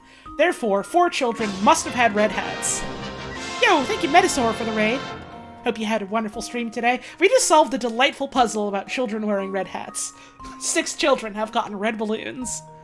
Yippee! We know you were all wondering. You were waiting with bated breath to find out. Comment in chat. So you know that one post on Tumblr about Pokemon battles just happening for mundane things in the Pokemon world, like challenging the cop giving you a ticket to a battle? No, I don't. Sorry. That does not ring any bells to me.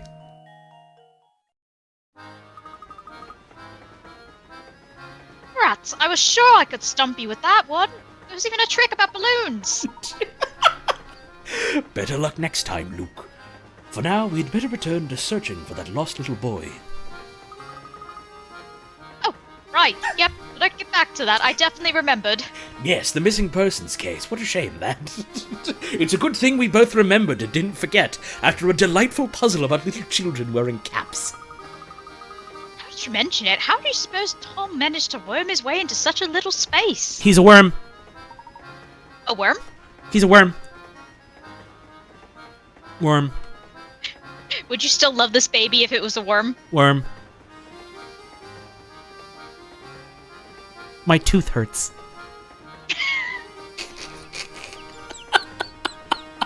I'm gonna do that every fucking time I hear the word worm. Good question. You got Tom's hat. Free hat. You got a new puzzle for us, bud? No, you're just still talking about the boss. Anything else in here? That whole time we were just examining this hat, and he just, like, had nothing to say. He's just kind of watching. Would this baby lose or win at... See, I keep seeing people talk about bug race, and I don't know what that means.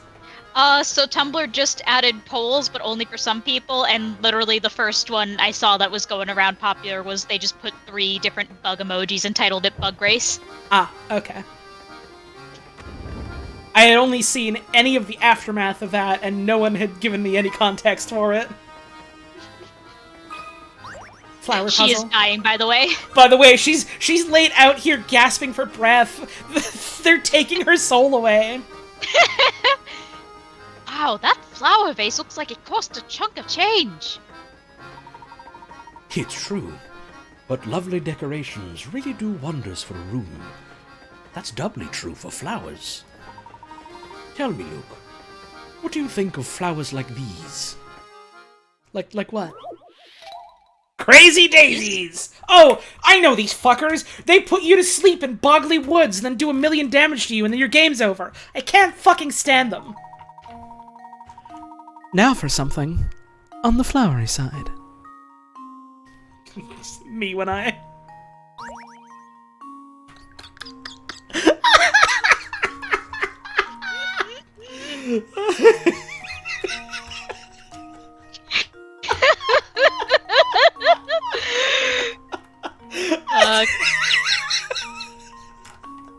Of the 3 pictures labeled A, B, and C, one is actually the same as the picture on the far left. However, the image in the far left has had its contents flipped left to right and its colors inverted and changed to black and white. Okay? Of A, B, and C, which picture is the same as the black and white picture on the far left? Okay, let's look for differences. What is the difference between A and B? Because I can very clearly already see the difference between B and C. What is the difference between A and B?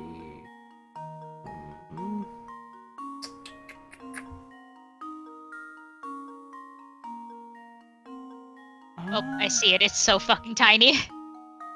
Okay. Is it literally just this one fucking bit here? That's all I've found, yes. Okay. And so because it's the color here on this, like, outer ring in the middle is the same color as, like, this petal here, that means, like, the ring here is the same color as this bit. So it's not C.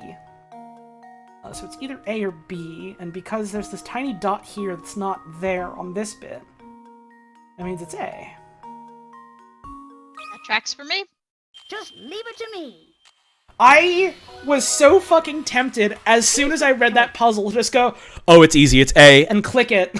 Not actually, like, having looked at any of the stuff on there, and it would have been so funny to be like, yeah, that's it, that's the answer. Just It would have been very powerful. I kind of wish I could go back in time and do that. Image A is the same picture as the black and white picture on the far left, as shown above. Pictures B and C have slight variations from the image, so it is literally just that one fucking dot. That's it. Okay. Great. They're really making you squint at your Nintendo DS.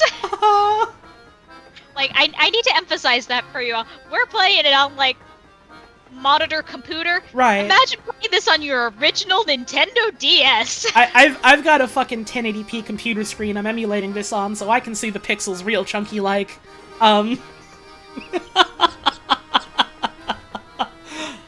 Nice job. Not all puzzles will be such a breeze, but let's keep moving for now. Crazy daisies. Doing all this in front of the fainting woman whose baby is missing, by the way. Yeah. Sorry, ma'am. We're just gonna rummage through your stuff.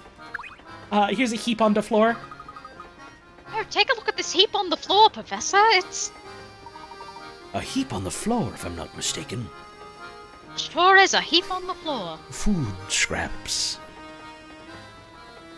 You're late. Did they say why we don't have the extremely cute Layton-style PNGs today? Because the thing we were using for talk sprites broke after... it was either an I haven't update... had time to help. It was either an update it, update yeah. with, like, Discord or OBS. I don't know. It doesn't matter. Anyways, they don't work anymore. There's a thing that I can set up to get them working again, but we just haven't done it yet because Puzz has been busy. I am so busy every day. It's okay. I'm sorry. It's okay. You don't have to apologize. You're working, like, 2 fucking jobs and grad school. You don't have to apologize for being busy. Do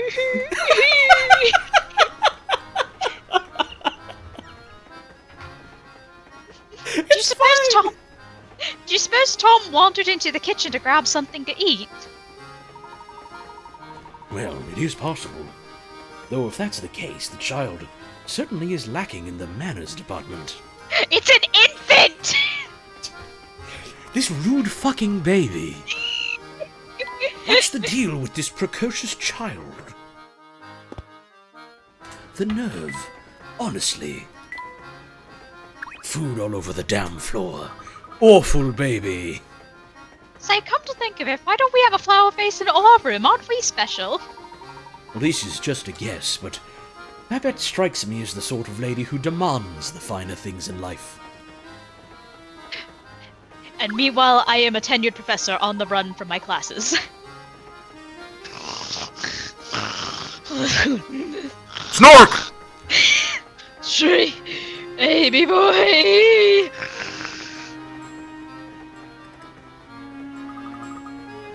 How could you sleep at a time like this? I imagine she tired herself out fretting over her child's disappearance. Come, Luke. The sooner we find the lad, the sooner we can put the poor lady out of her misery. I thought they were gonna say that! And That's I was like, what? I like, kind of misread it as that, too. So that I thought it would be funny if I read it as that on purpose. Babette's misery is increasing. Babette's misery is increasing. Babette's misery is increasing.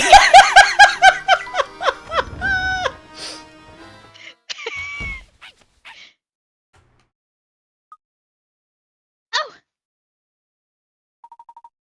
Is everything all right, miss? I'm just fine, thank you. Excuse me. Now, who could that have been? Never seen them before. Say, does that lady seem kind of familiar to you? Yes. Now that you mention it, something about her did seem rather familiar. Oh, by the way, she's back. Hi, I love you. Welcome aboard, sirs. May I interest you in a refreshing beverage or a scrumptious snack? Sorry, miss, but right now we are busy searching for a small child. Have you seen a young boy wandering by himself around here? A little boy, huh? Nope, sorry, mister, but that doesn't ring any bells. No one can see Luke. Oh, what happened? Did he get lost on the train? We gotta give her the hot work gossip. We gotta. Come on, give me the goss, give me the goss. I've been standing here for hours. Yes. Unfortunately, we haven't been able to track down the missing tot. I probably shouldn't spread rumors, but hey, I got nothing else to do. I love her. She's great. She's great. Did you know there's a weird old lady staying in this car?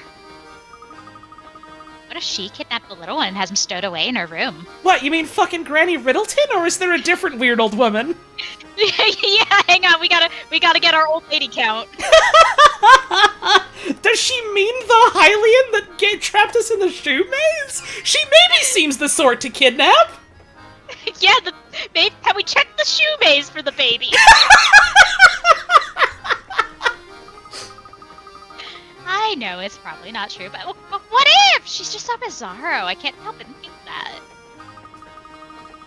But I could get in trouble for spreading rumors about patients, so forget I said anything, okay? If anyone asks, it was my rumor. Strange older lady, huh? I don't even know where to start. I wonder if I've seen her around. Your guess is as good as mine, Luke. But it certainly does make one wonder.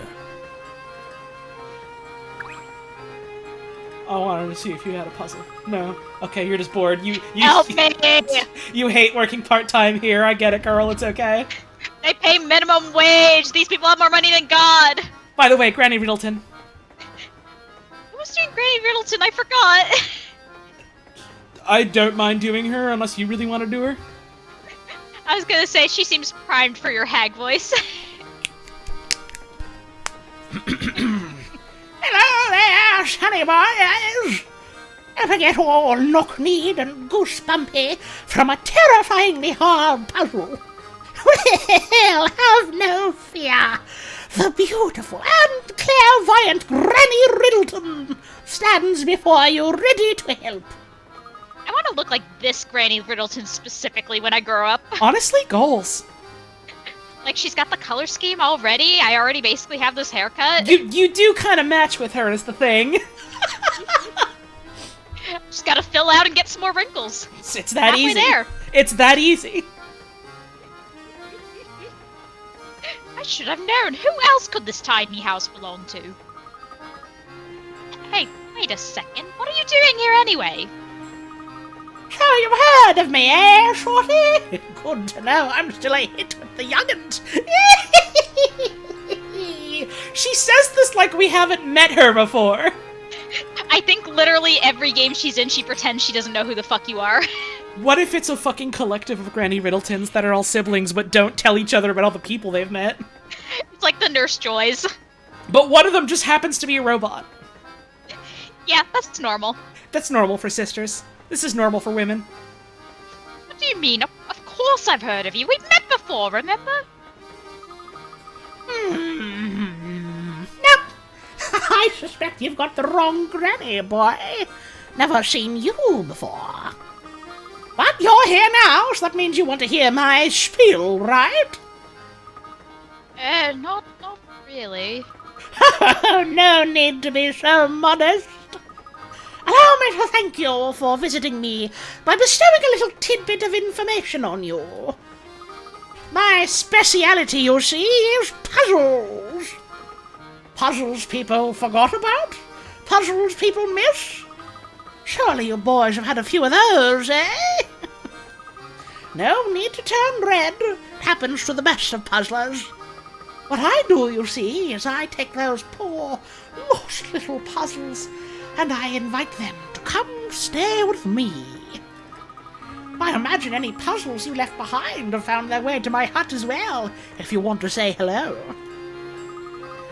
If my hut is empty, then you, clever lads, will just have to go out there and find some more puzzles.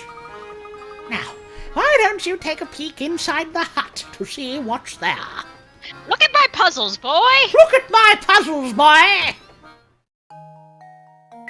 Look at my strip of paper, boy!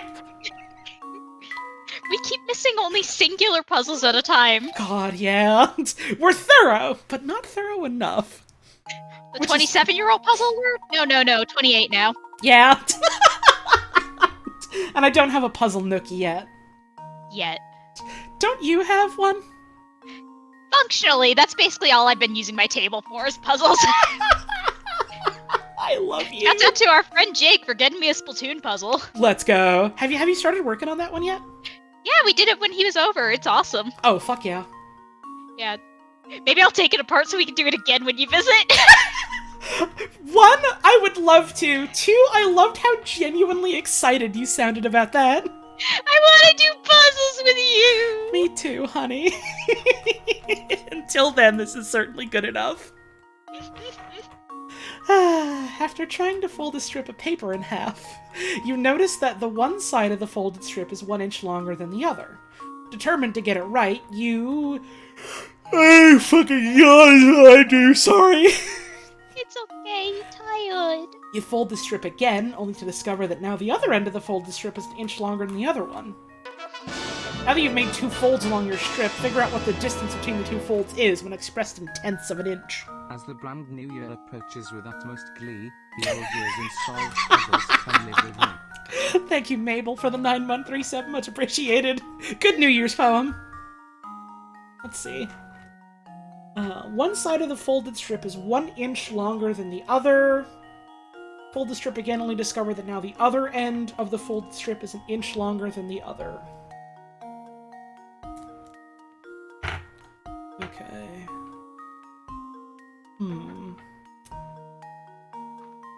The distance between the 2 folds is when expressed in tenths of an inch.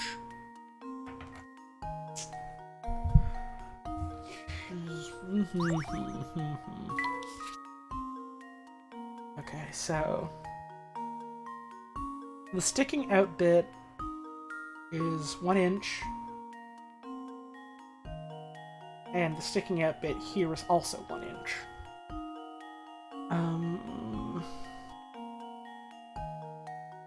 And that somehow equates to, like, how big this bit would be. I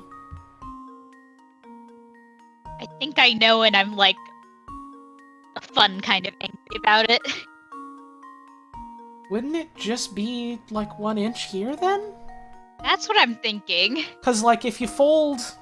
Like, let's say you have, this bit here, and it's, like, who knows how long. And then you have this bit that's 1 inch, and you have this bit here, which is equal length to the other mystery bit. And if you fold this bit over, then you're folding it over the same distance plus 1 inch, which means it's just 1 inch there. When expressed in tenths of an inch...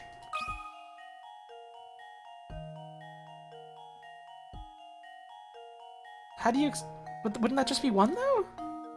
It'd be 10 if it's expressed in tenths of an inch. It'd be 10 tenths. Okay. I wasn't sure if it wanted me to do, like, a fucking fraction or something. And there we have it. Okay. The distance between the folds is 1 inch or 10 tenths of an inch. You're having trouble I'm not having trouble visualizing this thing. Why did you ask me to visualize it with a matchbox? If you're having trouble visualizing this after having already finished the puzzle... Picture that the matchbox shown above? What? Has a height of 1 inch. Imagine that the area where one side... Oh, I see what they mean, because it's like you fold it to like, make a box together out of it. That's... I get what they're going for, but also that seems more complicated to visualize to me! If you're having trouble visualizing it, simply picture a polydecahedron. If you're having trouble visualizing this 2D plane, maybe try imagining a complex 3D shape. Why didn't you think of that? Fold this strip of paper? Having trouble doing that? What if it was a box, motherfucker? Come on now. My brain doesn't work that way. I'm sorry, Professor Layton. I get what you mean, and it's right. It's just, it feels more contrived than what I did to actually solve the puzzle. Yeah, I think you could have maybe helped us picture this more by just putting a ruler on the screen. Maybe. Currently, the shack is fucking empty. Go get some more puzzles, jackass. Go find some more bullshit. That's a cauldron. Famous cauldron. Or famous cauldron that she has. If I were the owner of this picture, I'd display it proudly in my home. He likes it. Okay. A broom. Anything new? Nope, just telling us to go look in there. Okay. Well, goodbye, Granny Riddleton. Nothing to say about the fucking robbery. Or kidnapping, I guess. She doesn't care. She's minding her business. Who's this guy? Hello? Who's this hunk? Oh, a passenger. Sorry, sir, I didn't mean to get in the way of you using the deck. Hank, I got some friends I gotta send a picture of you to. Hank, more like hunk. You're not a passenger too? Nah, I'm just a mechanic on the train. I ride along with her in case something goes funny. But as you might figure, she's as smooth as butter. It makes my job pretty easy. In fact, I got so much free time that I started making up puzzles. You want to take one for a test drive? Surviving in the wild. Another fucking maze! After years of bad business, a local zoo has finally run out of money to feed its animals. Bellies rumbling from days with no food, the animals make a plan to escape the zoo. After prying open the bars on their rusted cages, all the animals attempt to find their way through the maze-like walls of the zoo to the exit. Tap the picture of each animal you think made it safely out of the zoo, and then tap Submit to answer. Just remember, an animal shows its true colors in the wild. This is a grim fucking puzzle. Tap the picture of each animal you think made it to freedom. Just remember, they're starving, and hunger has made them desperate.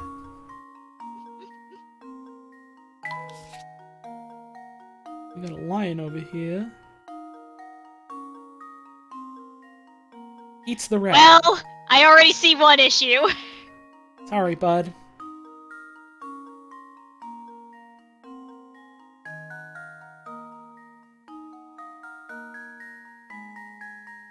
And the lion goes home.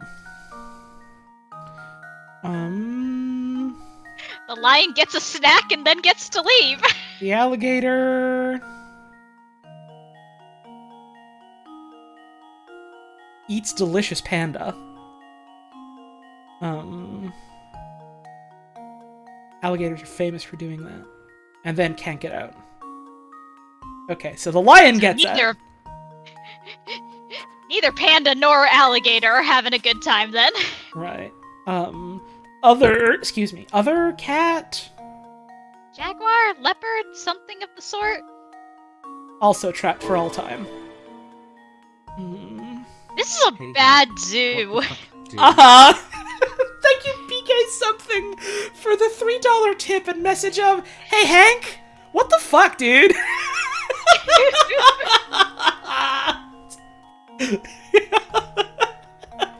Hey Frankie, you made it just for time. That dude who looks a little bit your type and is also just like, yeah, but what if a bunch of animals fucked each other up in the zoo? Would that be messed up or what? Anyway, enjoyed the train. He's literally just a fucking he's just a goon if it weren't for the fact that he's also a talented mechanic. It's great. I love this dude. You can fix Hank? No. Hank can fix the train. Hank's fine. That's his job. Right, I already checked the lion. I keep hitting back instead of erase, so we know lion, rabbit's getting fucking 8. And the giraffe. This bit leads nowhere. This bit also, I assume, leads nowhere. Yes. Okay, so the lion. This should The do sole the trick. survivor. One guy makes it out And there we and have is it. then, you know, stranded in fucking, I don't know, England.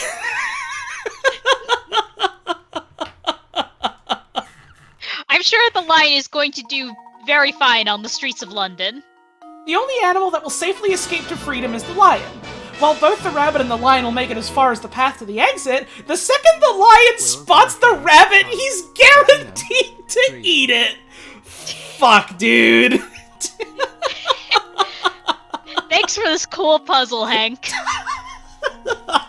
Hey, are people talking to you enough while you're fixing the train? Did you know that animals, if they're sufficiently desperate and have no food to eat for long enough, will start eating other animals? I just thought that was interesting. Thank you, Puppy Brain, for the 3-month resub. Yeah, this is a little bit of a grim run for Lunar New Year, huh? Happy Year of the Rabbit! Hey, what's the big idea? Don't you know it's hard to pass time with puzzles when you solve them that fast? I spend a lot of time alone with my thoughts. You don't know what it's like out here.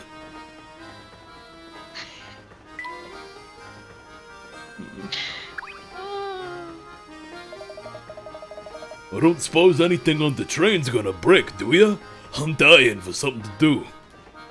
I mean, if you want, we can break something. Yeah, anyone got a hammer? Hammer.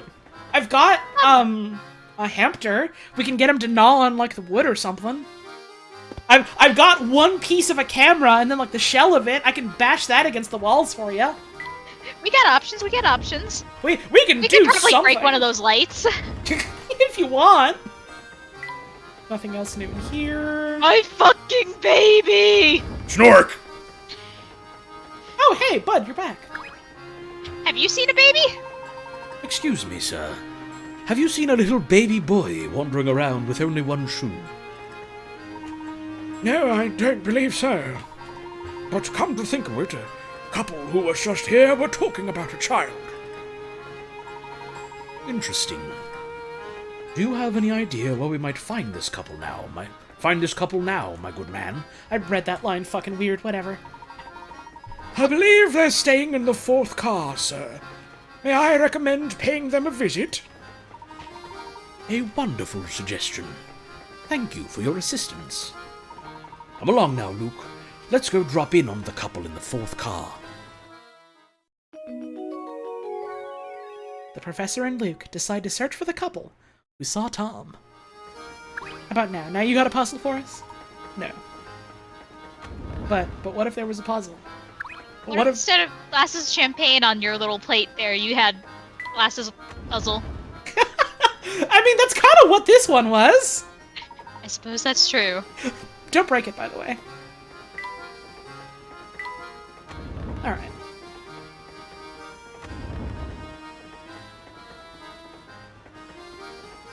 They're having fun. These are the most grandparents of all time. Little bit. Little bit. They're just flapping their arms and looking around. Good for them. Good for them. I don't want to interrupt their idle animations. It's funny. Yeah. Oh well. Capone. Hello there, young fella. You're in the wrong room. My wife and I are staying here. We're dreadfully sorry to intrude, sir, but we are searching for a lost little one. Did you happen to see or hear anything pertaining to this? Oh, sweetie, I think they might be talking about that darling cutie pie who just passed by, remember? Oh, yes. He was a cute little one, he was. Small and very clever looking, I'd say. So you did see Tom, then? He's been missing a while now. Where did the name Hollow Tones come from? Well, it came from Holly. Because you see, Holly sounds a little bit like Hollow. And then I just thought it sounded cool. It's literally as simple as that. Eh? Holly, her name. I don't know whether he was a girl or a boy, truth be told. Tom's a right nice name, though. Oh, pish posh there. I bet my small walkers it was a girl who passed by our room. Yes, now that you mention it, I had a feeling that scamp might be a girl. But until you stick a ribbon on its head, who can really tell, eh? This old man has so much of value to say about gender and presentation and arbitration. We love you, Capone. Not arbitration. Being arbitrary. Arbitration is a different thing. Now I'm all turned around. I don't have the faintest idea who we're talking about anymore. What? Talking to your grandparents simulator. I hate to say it, but it looks like this hot lead just turned cold, Professor. On the contrary, Luke, we may have just stumbled onto some extremely valuable information. Well, what do you mean, Professor? You'll see. First, let's return to the scene of Tom's disappearance. Where was that? The fucking hall, I guess. Hang on. You got puzzle! Puzzle! Puzzle! I'm sorry I couldn't be of more help to you. It was nice talking with you folks, though. Let me give you a puzzle for the road. Pass it on. 8 people are playing an unusual communication game. In this game, one person has to get a message across to 7 other people. It takes 1 minute to pass along the message, and each time the message is spoken, it can only have one recipient. Using these rules, what's the shortest amount of time in minutes for the message to pass on to all 7 other players? Okay, so one person has to get a message across to 7 other people. 1 minute to pass along the message. It can only have one recipient. But there's nothing saying only one person can pass a message along once. So, we have, let's see, let's say, like 1, 2, 3, 4, 5, 6, 7, 8. Okay, so... Yeah, Aiden's looking a little bit knitted hat, isn't she? You know, a little bit, huh? That's a little bit just my Splatoon octopus. What if knitted hat was girl instead of fish? Confirmed, confirmed. So, it's even 8 like octopus. Ha ha ha. Ha ha ha. So, you would do, like, 1 goes to 2. Then, let's say, 2 goes to 3, and then 1 goes to 4. And, okay, so, that's, hang on, let me, so, this is minute 1, and then this would be minute 2, and then we have, sorry, I'm fucking marking this wrong, so, like, this would be minute 1, this would be minute 2, this would be minute 2,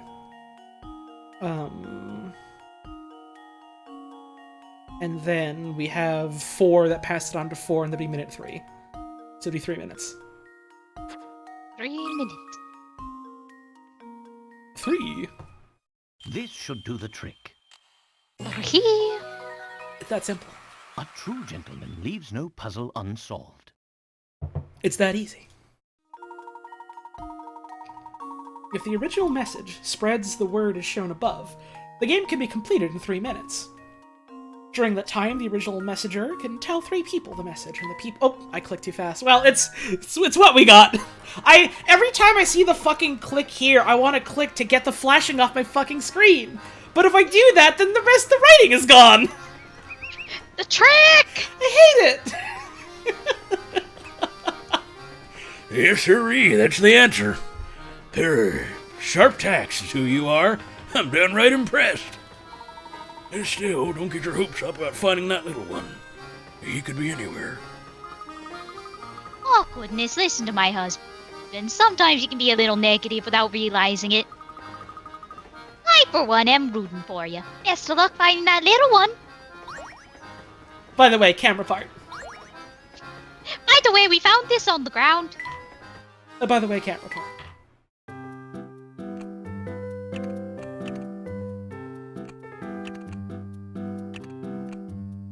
Button! Looks the little button to me. Button! Now where did this hunky bitch go? Could be any of these corners, but we don't know yet. So I'll just put it there for now. We may never know. Button! Why would we joke about Hamter? Hamter. Hamter. You know Hamter. You love Hamter. You got another puzzle for us? No. Bye. I hope these grandparents have a great day. Mm-hmm. Ah, Inspector. Tell me, are you any closer to uncovering the whereabouts of the missing child? So you two are still flipping over furniture to find that tyke, hmm? You mean to say the child has been found? No, not at all. What I'm saying is that the child is no longer on this train. I've asked everyone aboard, but no one gave me an answer that suggested they'd seen the land. This led me to the conclusion that either the poor child either got off earlier or fell from the train. Probably dead. Who cares? Fell off? Yes, it's entirely plausible given the way children love to run amok. When you combine that with their oversized heads, you've got yourself a recipe for disaster. I'll contact the railway police at the next station, so feel free to give up on your search. Oh, just a moment, Inspector. The windows on this train are mounted high, and every exit is manned. Given the situation, don't you think it's unlikely a child could have made it off the train unnoticed? All right, I'll humour you. So tell me, Leighton, where do you think this elusive ankle biter got off to? That I can't say. But something tells me we've made a rather large misassumption here. I know exactly where this puzzle is going, and it's a fun one. It's a cute one. Yeah. Boy, there's just no reasoning with you. Fine. Keep playing detective. Nothing will come of it, I tell you. This is one of those ones where it's like, as I'm going through it, I'm like, oh shit, no, I do remember this one, actually. Which I imagine is probably going to happen a couple times through this game. It's the one I remember the least of, but also, there have been so many bits where it's like, oh, right, this part! I fucking remember.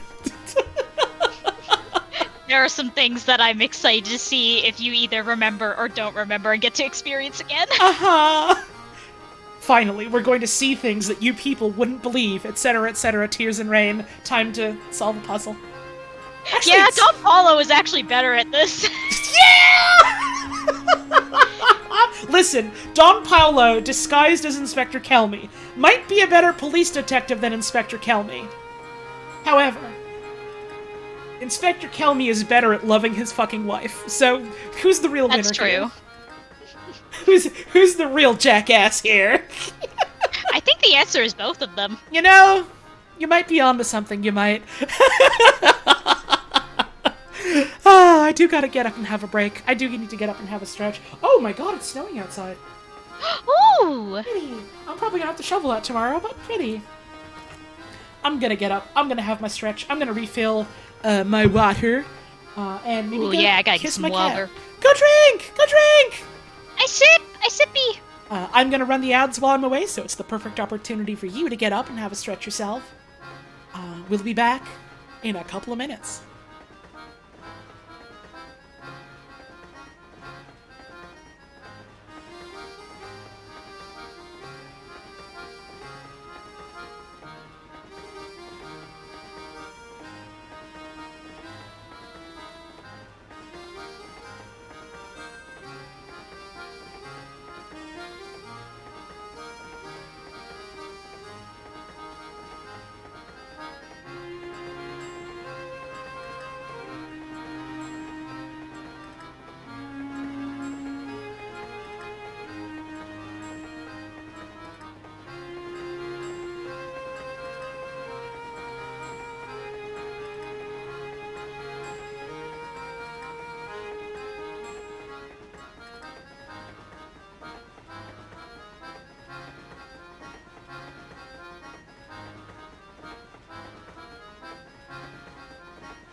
Hello.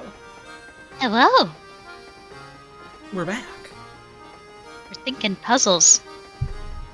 I went and I stood out by my window for a bit and was just watching the snow come on down. Oh, hell yeah. Very pretty. I like the way the night kind of like lights up in winter, and like admittedly some of this is a side effect of light pollution.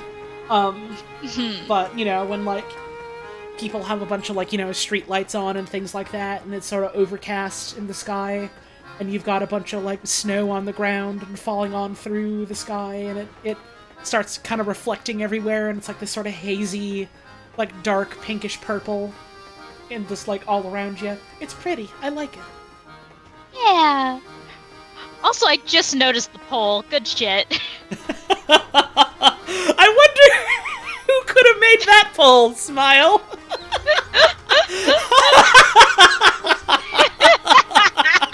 Now I wonder which one of my friends and moderators would make a poll like that, Smile. Who knows? Who's to say? Could have been anyone. We got our top men looking into this.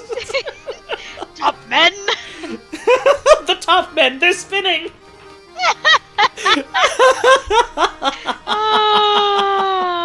I do appreciate someone spending 8,900 channel points to make sure Don Paulo wins.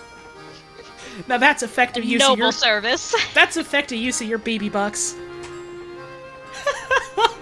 This is what BB bucks were originally made for. I mean, originally they were made for... Actually, no, this is what they were originally made for. Now that I think about it. I thought you were just gonna say BB and leave it at that. Why didn't I do that? That would have been so fucking funny. These are the jokes, folks! Clap for my girlfriend right now! You're literally the one who came up with the joke. I'm handing you the fucking keys. It's your stream now. Wait, oh god. I wasn't prepared for this. Fuck. Shit. Where's my mouse? Clap for her! Clap for her! Clap for her! Oh, I'm laughing so hard it's giving me a headache.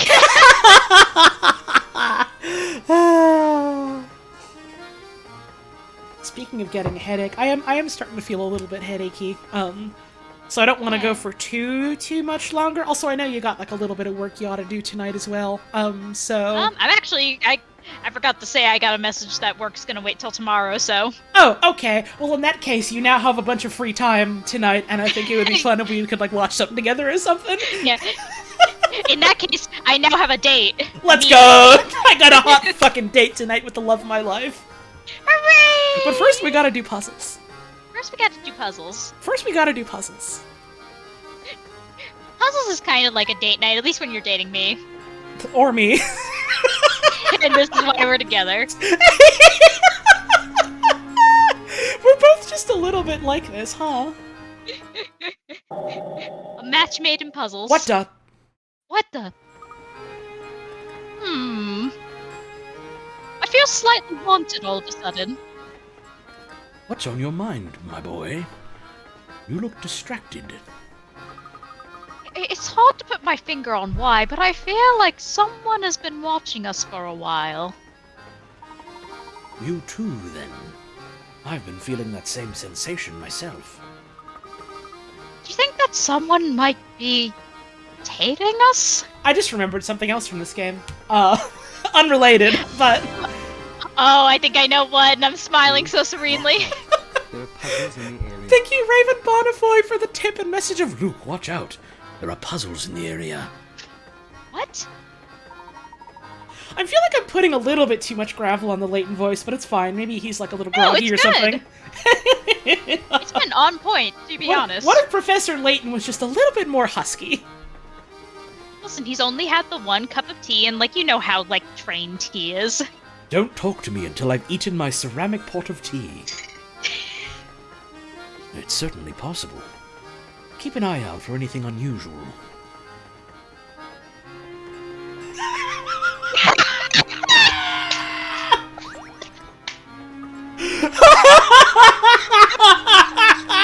Anything unusual? Professor, I found anything unusual. Looks like one of Tom's shoes, doesn't it, Professor? Oh, it certainly does. And we've got a barefoot baby. Wait, the strange thing is it's for the same foot as the shoe we found earlier. So it is. Aha! So then, Tom must be... Ho ho ho ho, Luke, I do believe we've both made a faulty assumption. I misread that as a fruity assumption, and I don't know why. Luke, I do believe we both made a fruity assumption. What exactly do you mean? Luke, my dear boy, I do believe we made a gay little accident. My homosexual tendencies have caused me to misjudge the mystery. Recall for a moment the events as they have unfolded thus far. I say this man's got homosexual tendencies, knowing what I goddamn know about him in, like, later games. A sad biromantic. He's got bisexual tendencies. He does. He literally does. I thought straight people existed again. My oh my, dear oh dear. Let's see. We found a tiny shoe on the floor. That's right. A shoe small enough for a baby. A baby, even. A baby. The baby. And then there was the cap we found in the kitchen. The baby. The baby. The baby. The baby. But it was lodged in such a tiny corner. I don't know how Tom could have wormed his way back there, unless he was a worm. Have we discounted that he might be a worm? The baby. The baby. I didn't want to interrupt you, so I was waiting for you to finish before I said... I was literally, The like, baby. smiling ear to ear, like, at any moment. Now she's going to go the baby again, and I'm baby. going to lose my mind. Baby. We're gonna be fucking awful to listen to the day we start playing the Metroid games. Yeah. The baby. The baby.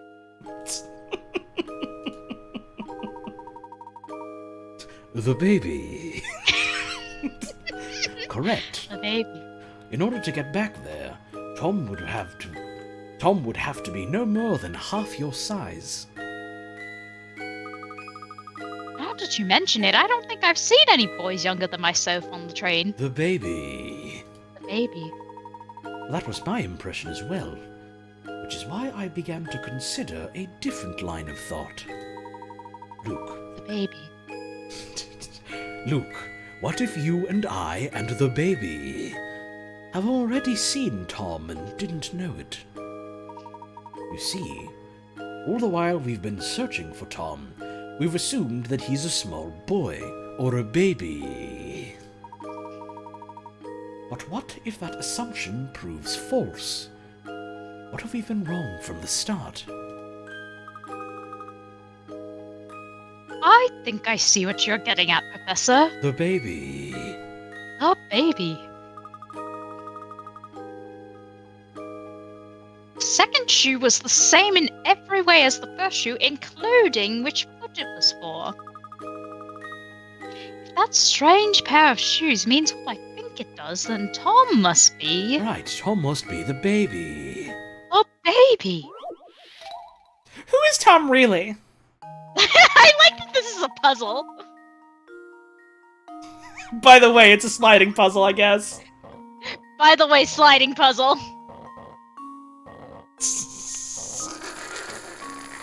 I fucking forgot they make you do a sliding puzzle about it instead of just letting you fucking Like, get letting you it! just see what it is. It's like, yeah, you've got it by this point. It's a fucking animal. It's a quadrupedal animal. Anyway, slide these bricks around.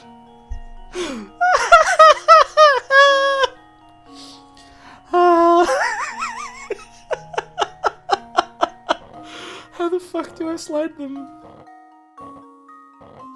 That's the real trouble here. I'm just gonna, just to be safe, preemptively open up Professor Layton walkthrough, and this is puzzle number 15.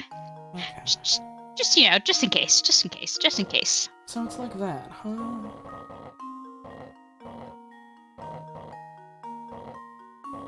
The baby.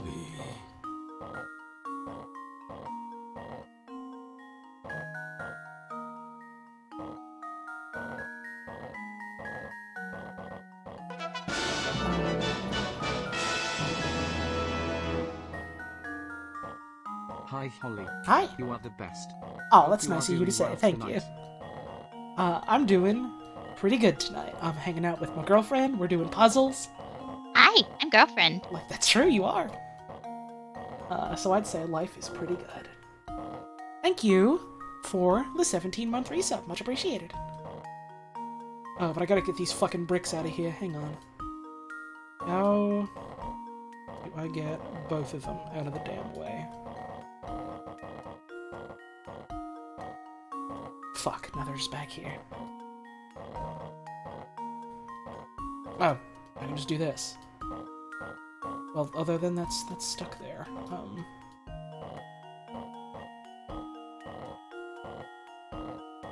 There we go, there we go, there we go, there we go.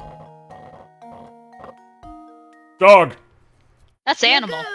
These damn bad bricks! They're sliding all around my fucking dog! Who did this? Professor! Tom is a brick! Good work! That's all you get! Good work. Yeah, alright.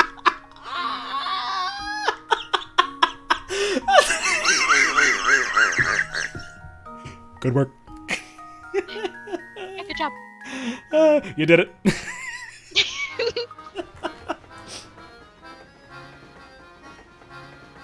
Tom is a dog! Good work. Good work. Good work. Do you recall the girl we saw holding a small dog? I suspect that small dog was our friend Tom. So if we track down that girl, we'll find Tom! Good work. Right! Thank you for the multiple announcements of good work! Good. It's good when the mods do this. I'm fucking, like, I'm shocked we didn't even get a, like, by the way, you can solve this in as many as X moves. Can you do it? Like, we didn't even get that. It was just... Good work. That's it! By the way, who is Tom, really? Search for a young woman holding a little dog. Find the girl with the small dog. Here we are in our cabin. That's scary. What's in his trunk? Oh, you know. A different dog. We still can't go into his special car.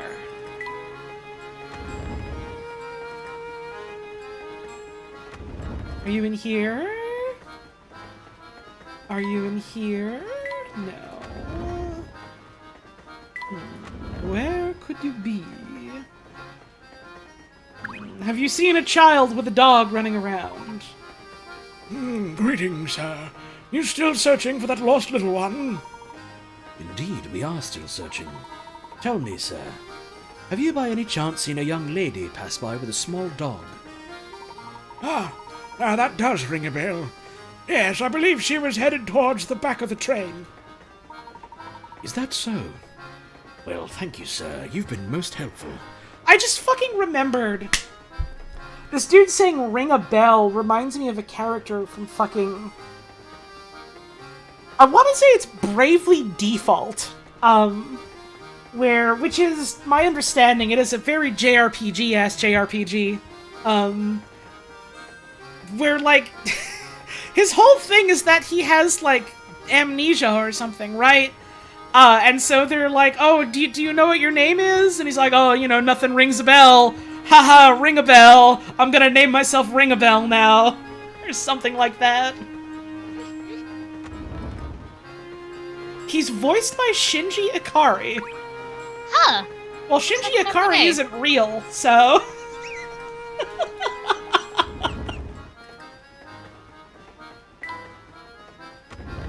Let's go here. Hello, Inspector Chemicals. Bravely Default's a very good RPG. I've heard it's like a pretty good video game. I've also heard it's a JRPG-ass JRPG. Which, for some people, that's the good shit. For some people, they should have stayed at home. I don't know where I fall in that camp, but... I suppose it depends on how much JRPG tolerance you have. I've heard it's got, like, a really interesting, like, compelling, like, mechanical battle system. And I've heard that the story is, like, for the most part, pretty good. And also, it does some kind of... like, here's the last chunk of the video game, and it's kind of like running through, like, fucking all of the game again, sort of thing, from what I understand. Both of the Bravely Default games that I know about, at the very least, sorry, this is the part of the stream where I talk about spoilers for Bravely Default, I guess. So, Bravely Default, the first game has the subtitle Flying Fairy. And then later there's a twist where, it turns out there's a fairy character who's been with you, and the big reveal is, oh yeah, by the way, I'm evil. And then they go and change the subtitle. They remove the two F's, and the fairy's name is Airy, and now the subtitle of the game is Bravely Default Lying Airy. Which I always thought was funny. Then there's another Bravely Default game where the subtitle is End Layer. And there's, like, a system in that game called the SP system, I think. And they also do the wordplay joke later in that one at the end of the game, where I'm pretty sure they pull, like, a fucking Earthbound, where it's like, oh my god, we have to pray to everyone we know, and even everyone we don't know, to help us out in this final climactic battle, using the SP system. And so they take the S and the P, and add it to the subtitle, and now it's Send Player, and you, the player, I think, like, appear in the fucking camera on the 3DS or something like that. And then you power up the people on your team or something. They keep doing goofy stuff with the subtitles of those games, and I honestly have to respect it. It's so fucking honestly. funny. The only other game I can think of on the 3DS that I, like, know of, the only two I can think of that, like, take advantage of the fucking 3DS camera, is, like, Face Fighters or whatever, where you have to, like, take a picture of your face. And then the fucking Rayman port on WarioWare. And, like, the fucking Rayman port on the DSi that works on the 3DS because they both have cameras, where when you get to a checkpoint, it takes a picture of you.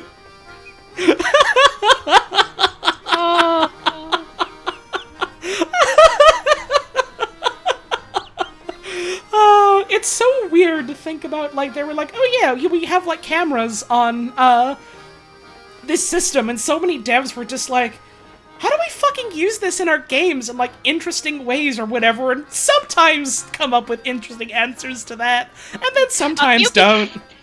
A few people came up with really interesting answers. A lot of people didn't come up with an answer and just didn't. Rayman takes pictures of you without consent? No, literally! Like, I was literally playing that fucking game on the shitter once! I was on the can! And I got to a checkpoint and suddenly it was just like, oh right, the chilling reminder that I'm out here in the goddamn bathroom!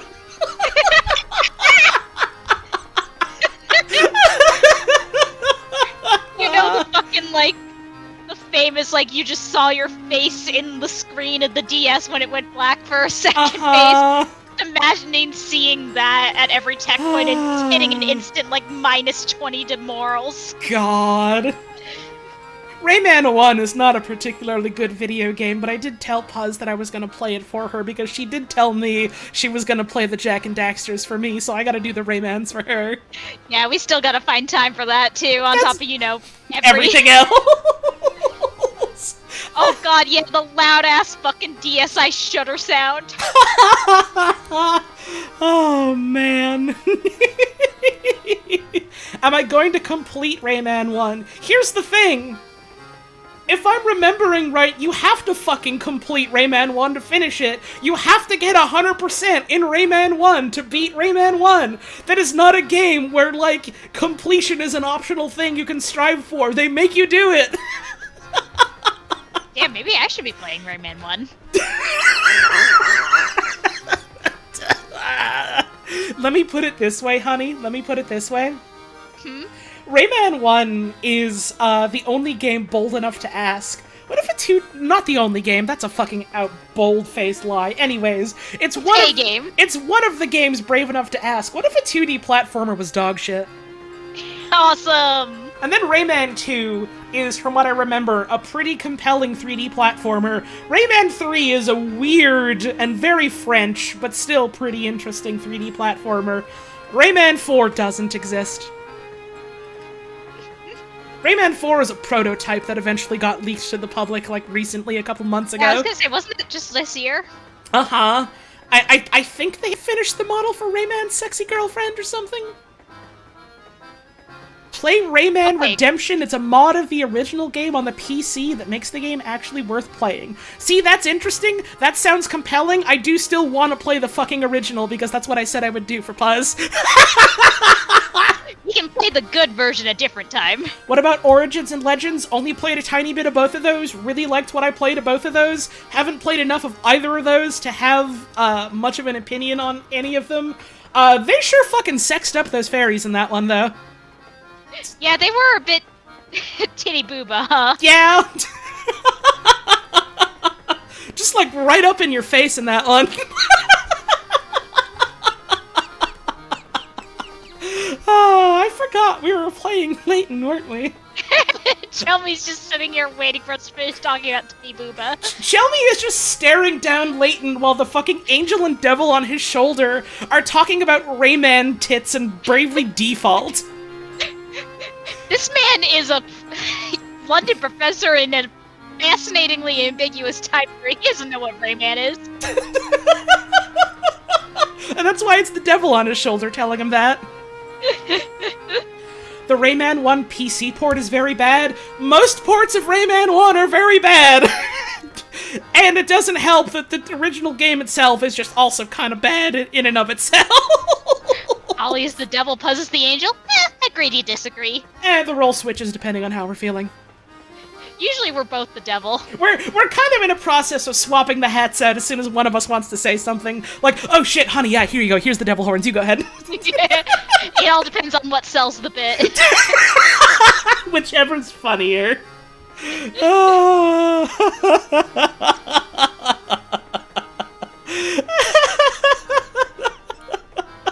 Rayman 1 is simply cobbled together. That's a good way of putting it. That's a good way of putting it. They certainly had some fucking ideas, I'll give them that. Yep, they sure did make a video game. It's pretty. It has good graphics. It has impressive, like, sprite work. Well, you can hit buttons in it. Let's play Layton. There's no buttons in Leighton, only puzzle. That's true. You thought there was a really good Rayman game? There's a couple really good Rayman games generally agreed upon. There's Rayman 2, there's Origins and Legends. People generally agree those are like top shelf. All the other ones range from interesting to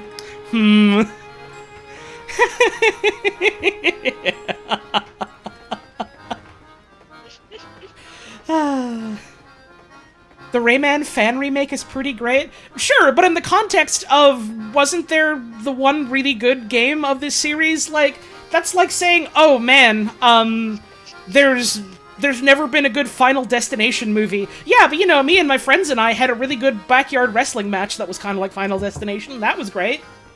I've never seen a Final Destination movie. I don't know why I jumped to that.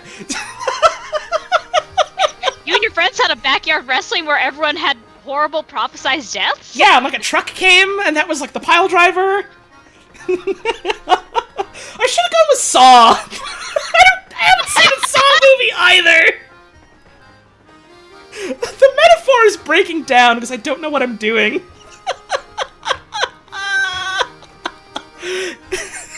Well, If it isn't the famous Mr. Layton, dashing about like he knows something I don't.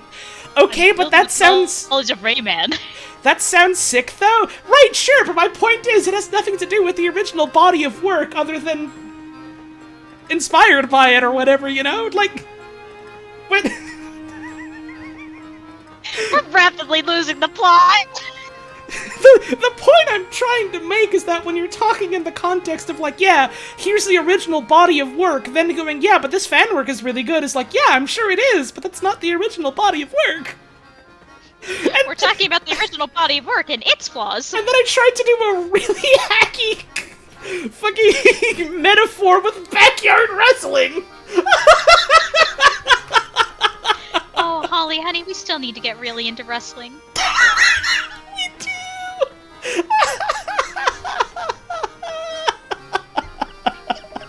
I was just about to head over to Babette's and inform her that her child is no longer aboard the train.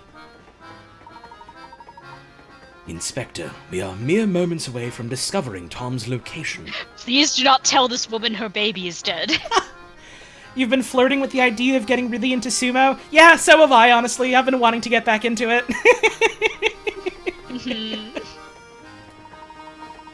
Might I ask you to give us just a bit longer to finish our search? I still don't want to face the truth, eh, Leighton? Fine. Since you're so intent on it, and seeing how Babette's napping right now, I'll wait a while longer. But mind you, the moment she wakes up, I'm taking my findings to her. Got it? If you want to prove yourself right, bring the boy back before that. Understood. I plan to do just that, Inspector. Yeah, we better find the girl with the dog as quickly as we can. Should we tell him that it's a dog? No. No, my boy. Just making a fool of the cops for fun. Luke, my dear boy, a true gentleman always fucks with a police officer. It's going to be really funny, Luke. Just wait. Luke, my dear boy, the payoff is going to be so fucking choice. It's going to be juicy. Who the fuck are you? Who the fuck are you? I forgot about you! This is a fusion of the Heat Miser and the Snow Miser. Finally, they've combined. Hey, looky here, you guys have solved at least 12 puzzles. I applaud you. Heartily. I couldn't see how I could dislike a couple of can-do go-getters like yourselves. Let's be pals, eh? So I'm scared. Nope, that's not the answer. Phew, this one's gonna weigh heavy on my mind, I tell you. Now, what's with you two? What can I do you for? We're looking for a young lady with a small dog. Have you seen anyone fitting that description? Room temperature miser is pretty good. Dust miser? Yeah, I remember seeing someone like that pass by. Was headed to the back of the train, I think. You can't bring up the Polar Express, it's still on our fucking Russian roulette. It still hasn't come up. We've been safe so far. Thank you very much. We'll just be on our way. Now hold it right there, Top Hat. I see how it is. Get old Grousley to answer your question and then scoot off without a word. Yes, that's how conversations work. I told you what you wanted to know, so the way I figure it, you should at least lend a feller a hand. I'm sorry, sir. I didn't realize you needed our help. How may we be of service? Can we hear Fart Miser? I don't know, maybe if you pay me $5 or $10, I'll consider it. You have the lady? I don't feel like doing it, but I don't want to highball someone over fucking Fart Miser. I'll do it. How much you willing to pay? There's this puzzle that's been on my mind for ages now. Maybe you'll have better luck with it. You want to try? Clouds and sky. A man sitting next to you on the train shows you a picture he's drawn.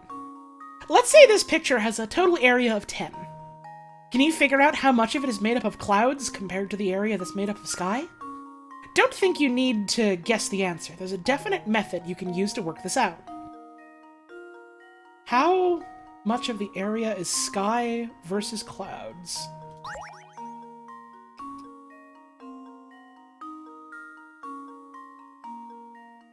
Huh.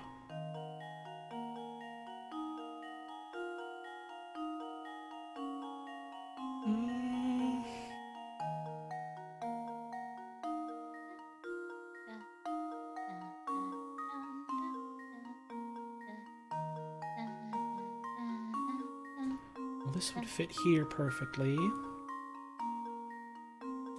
And this fit here perfectly.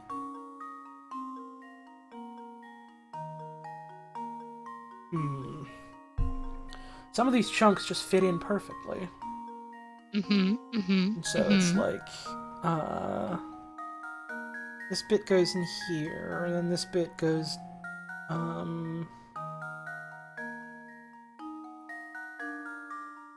like, in here.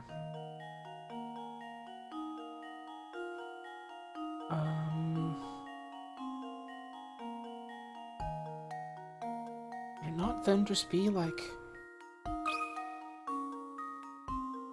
1-to-1? I think? Consider this puzzle solved. No, okay. Not quite. Well, I suppose you can't win them all. Try again. The ones that are just, here's a visual thing, can you put it together, are the ones I struggle with the most, because I'm bad at just visual stuff. But that's why you have me. True, true. I do have a hint lock and loaded if you need it, but I'll wait till you need it. Okay.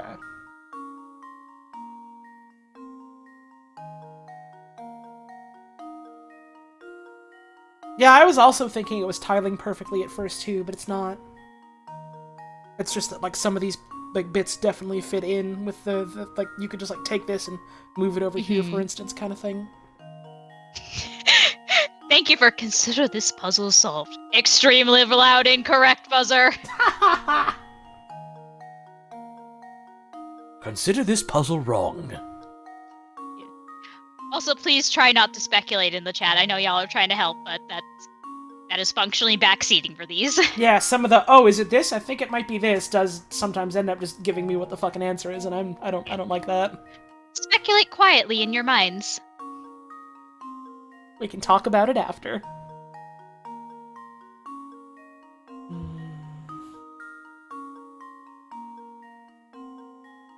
Thank you, Frankie, for the hammer. Awesome.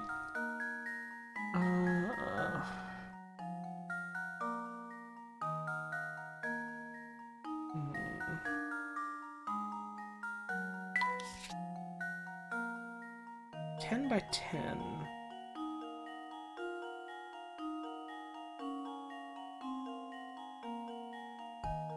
We can always just split it up directly like this.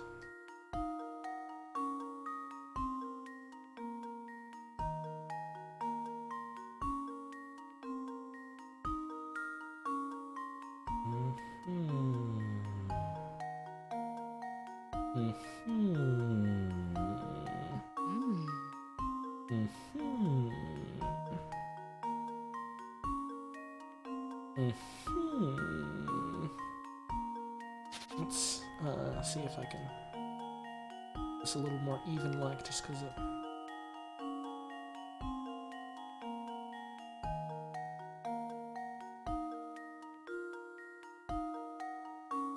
and so like you can see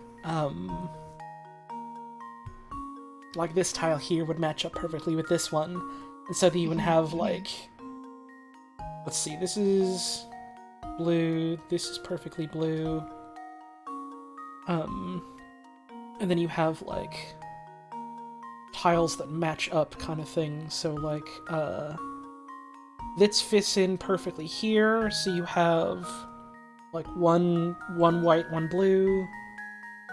These two fit perfectly, so you have one white, one blue. These two fit perfectly, so you have one white, one blue. These two fit perfectly, so you have one white, one blue. So it is... you have two that are blue. Like, just blue. And then if you match them up perfectly like this, you get, 4 white and 4 blue, so it's 6 to 4. So sky is 6, clouds is 4. Yeah. And now to test my theory. I forgot the fucking bit where it's like, oh yeah, by the way, you can split it up into like 10 even areas, then I was like, oh yeah, hang on a second, I can use the fucking notes function that exists in this game. Thank you, memo function. The key here is to use the studs, Lego, surrounding the picture, to divide it up. Once you do that, it should be clear that B and F, C and I, D and G, and E and H are all simply pairs of the same drawings within the color reversed. This means that in these 8 areas, there are 4 squares of sky and 4 squares of clouds. The remaining 2 squares, A and J, are solid blue, so in the end, there are 6 squares of sky and 4 squares of clouds. Ah, so that's how you do it. You got quite a head on your shoulders, don't you?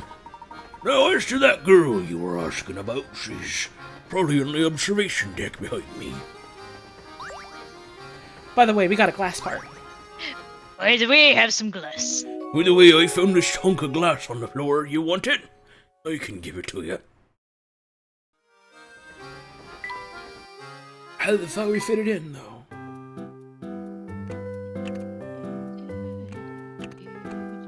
There we go. That goes there, because it's the glass for the little the lens for the not the lens, the it's a little viewfinder. peephole. It's the spew finder for spewing.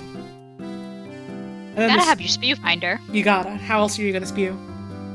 And then presumably this bit hooks up here, maybe. But let's. Looks like it does. It's certainly a corner piece of some regard, because it's got corner shape, so it's probably that.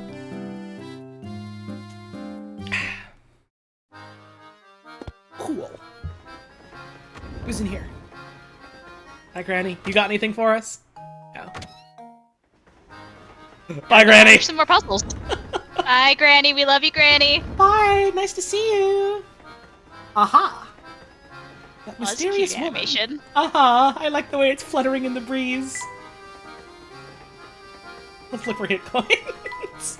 I think I found them all already. Excuse me.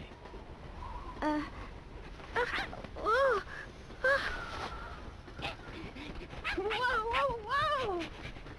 Hey, it's you! Yes, I had the sneaking suspicion that it was you who was tailing us. Flora, what are you doing here? I'm sorry. It's just... Well, you see, I just didn't want to be all alone again. Oh. Professor? What lies ahead could be dangerous. Huh? That's why you'll have to be extra careful. All right? Yep.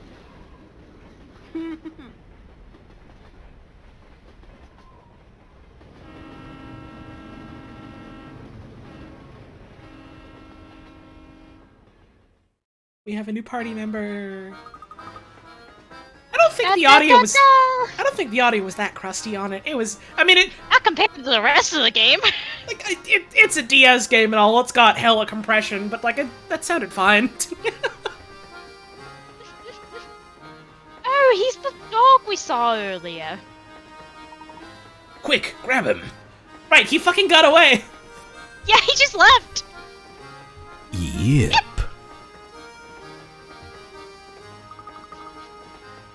Hello, B. Tom wasn't the boy at all. Oh, right you are, Luke. Now, let's get him back to his owner. Oh, I suppose I'll just be going now. Oh, don't be ridiculous. Come along now.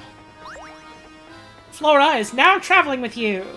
The top screen shows who's walking with you. New party member. Yippee! You can now cast Vyraga. Point was more that the HD for mobile version sounds a lot better, to the point that hearing the original version feels jarring. Yeah, it's like, when people found and were posting the, like, completely undoctored, uncompressed original audio lines from, like, Star Fox 64, and people were like, this sounds wrong. This is so strange. Or when, like, people find original samples that were used for, like, Super Nintendo stuff like that. It's like, yeah, here's the original uncompressed, and it's like, what the fuck? This sounds wrong. The original is so much crispier. What the? What the? That makes sense.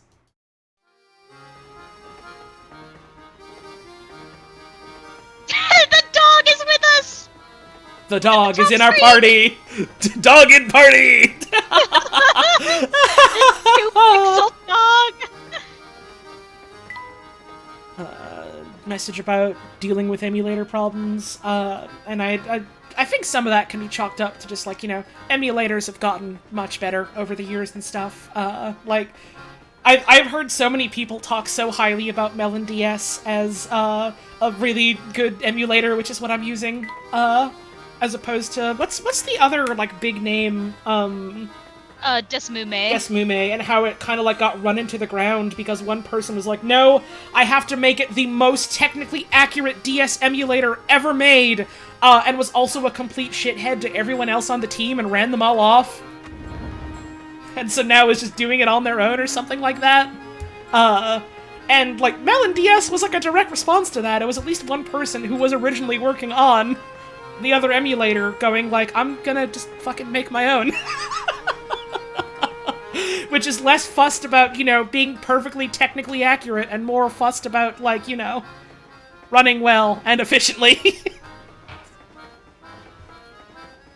By the way, Granny Riddleton, you got anything for us?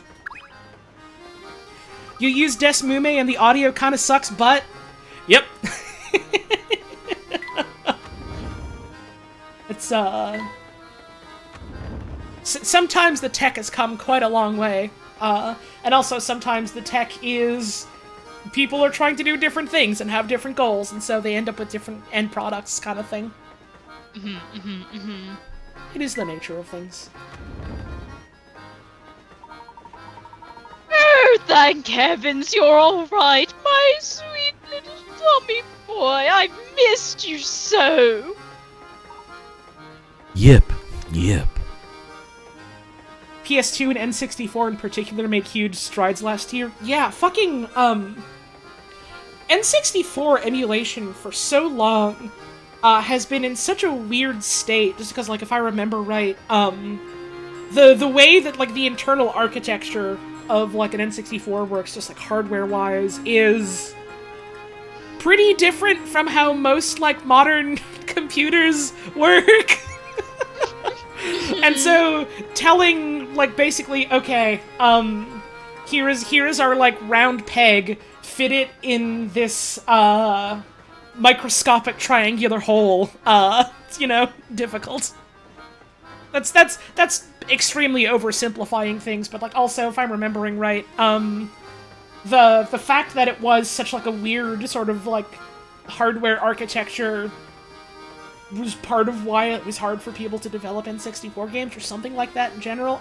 This is, like, stuff I'm only half remembering, so, like, I'm probably wrong about some of this, but, like, it had something to do with the tech being weird, even for the time, and especially by, like, the standards of today. This is Tom. We were on the impression that we were searching for a boy, not a mutt with a fancy haircut. How dare you compare my darling Tommykins to some common street mongrel? Lost dogs are no matter for Scotland Yard. The next time he goes missing, find him yourself. Blimey. Some folks haven't an ounce of sense. Come on, Barton. We got real cases to solve. You called it, Professor. Inspector. I can't fucking read anymore. By the way, this guy was still here. By the way, Barton. By the way, Barton was here. Barton. Don't you walk away from me! I'm not done talking about your atrocious manners! Look at her fucking groove! Look at her fucking group that she's got going on. Fucking great animation. Girl's dancing on him.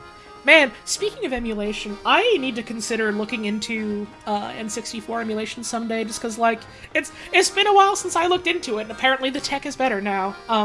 I still want to maybe someday look into, like, setting up an actual, just, like, capture setup for a real physical N64, because I got one. I presume it still works unless something horrible happened to it in storage.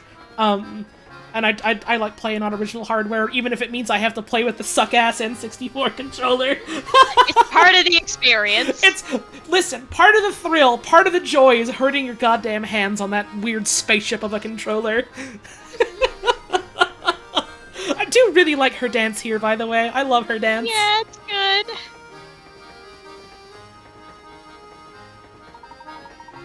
Well, enough of that. Welcome back, sweet dear. Where did my little Tommykins run off to today? He's such a darling that I feel someone might have kidnapped him and been holding him for ransom. Perhaps we should keep Flora's involvement in Tom's disappearance under wraps. Yeah, I sure hope this dog isn't a fucking narc. Good idea, my boy. I love her. He's so little. I do believe a reward is in order. Here, I know it's quite generous, but I insist. Hamster toy. Single hamster toy. A single tiny house. I thought she was gonna give us like a sopping wet kiss on the lips or something. Not garbage. I hear we'll be making a stop in a quaint village by the name of Dropstone. How much longer until we get there, Professor? I'm not entirely sure, but waiting here won't make the time pass faster. Let's rest while we wait. Tom! Sold. I was hoping you would do this. This is my Tom screenshot. Oh shit! Raid! Now, Socks, you can't be fucking saying that about Mrs. Lose It. I don't know who that is, but you can't be saying that! You can't be encouraging my girlfriend to say that more cartoon and video game women are kind of bad, though. Well, hang on, I need to look this woman up.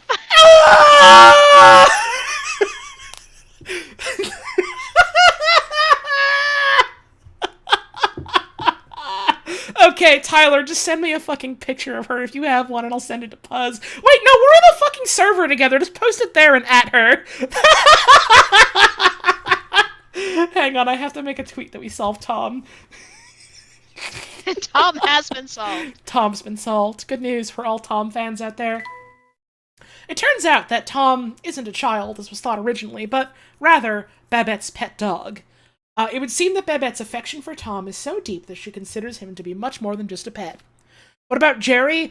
He got run over by the train. Sorry, he is. It's really sad. He is fully dead, but it had to happen. The Professor, Luke, and Flora decide to return to their quarters for the time being. And Daffled, you're gonna go to hell if you ask me questions like that, my friend. Look at her! She's better now. Her bobbing up and down! This is...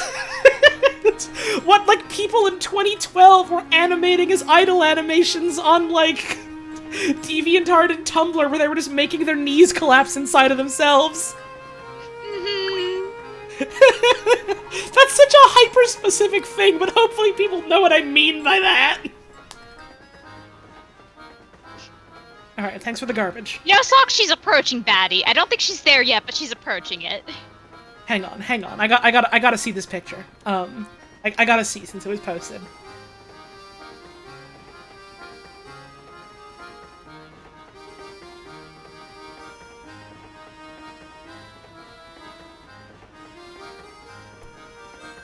Her?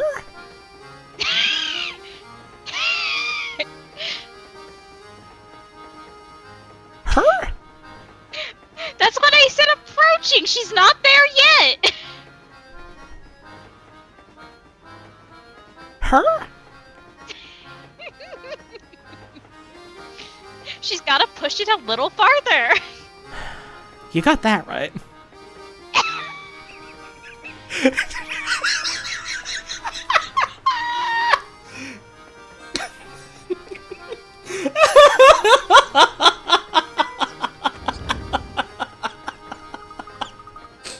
Yeah, she does have very divorced energy.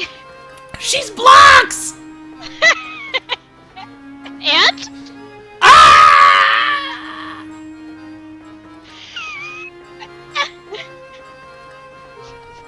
Say, Flora, where have you been hiding all this time? Well, until I found that little dog, I'd just been relaxing in my room. Really? You got your own room? Sure I do. It's the middle one in the third car.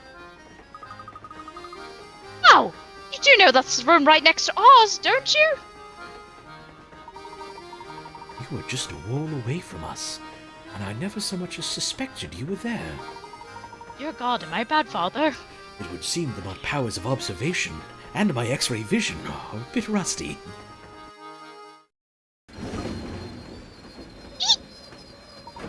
My word! Why is the train stopped? What's going on? Samuel, you dolt! What did you do this time? Hey, boss man, chill out. There's a down train, like, just sitting on the track. Till we can move that thing out of our way, we're not going anywhere, man. Then get your rear end gear and move it now! I won't have your laziness tarnishing the momentary brand. But I'm just the MC. Shouldn't we get someone a little more, gear-headed to handle this? His time has come. He can stop thinking about zoo animal murder now. He can stop thinking about lions and tigers devouring each other. Besides, train cars are heavy, man. How am I supposed to move it? I will not hear excuses, especially from a layabout conductor who barely earns his keep. I don't care how you do it, just get it done! Okay, I'll give it a shot. Just turn it down a notch, Unco. Uncle? I might be your uncle, but I'm also the president of this railway, and I demand you address me as such! Okay, alright, sure. Whatever you say, Mr. President.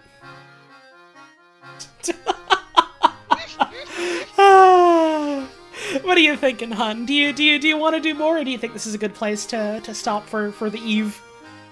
I could do more, but if we are gonna stop, this is probably a good place. This is honestly probably a good place to call it for now. Let's save our game. Let's save our game. Let's save our game. And probably next time we stream this, we'll see about going for a little longer so we can, chew more into it. It was fun to get back into it, but I'm also a little tired right now, so... Yeah, you gotta listen to your body, you gotta rest up. Hopefully next time we get around to this, we'll be able to, get a little further in than just, 2 hours and a bit. Yeah. But that's gonna be it for Layton for tonight, then. Yippee! I am going to, real quick, make a save state, just in case the save file breaks somehow. It hasn't, but, just in case. I just closed the emulator and immediately, because I'd left it open in my browser, am besieged by Mrs. Lose It. Not quite yet a baddie. I love to get my girlfriend to invent new sounds.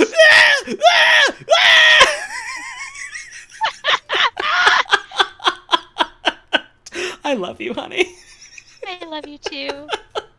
We got a little bit of fan art to look at, so let's look at that. Let's look at it with our eyes. Yippee! Give me just a moment to pull that up. We got this one here from Zap Porter. The box. Oh, the birds are kissing. Oh, the birds are kissing! They're giving a little kiss. That's cute. That's cute. I like that. I literally saw this posted earlier and didn't notice that the birds were kissing. That's so cute. Thank you very much. This is great. I love my haunted expression. Thank you so much. It's really good is the thing! Oh my box type of expression. This one here from PK something, really good, live bad bet reaction. Thank you for that one. Very good. This one here from Grace Falls. He says, started rewatching Holly's Psychonauts playthrough today and I'm having a grand time. Thank you, Holly and Puzz, for streams. Oh, hell yeah. This is very cute. This is cool as fuck. I love all of the figments here. It is so cute you included a little Puzz. But I gotta say, this fucking BB is exquisite.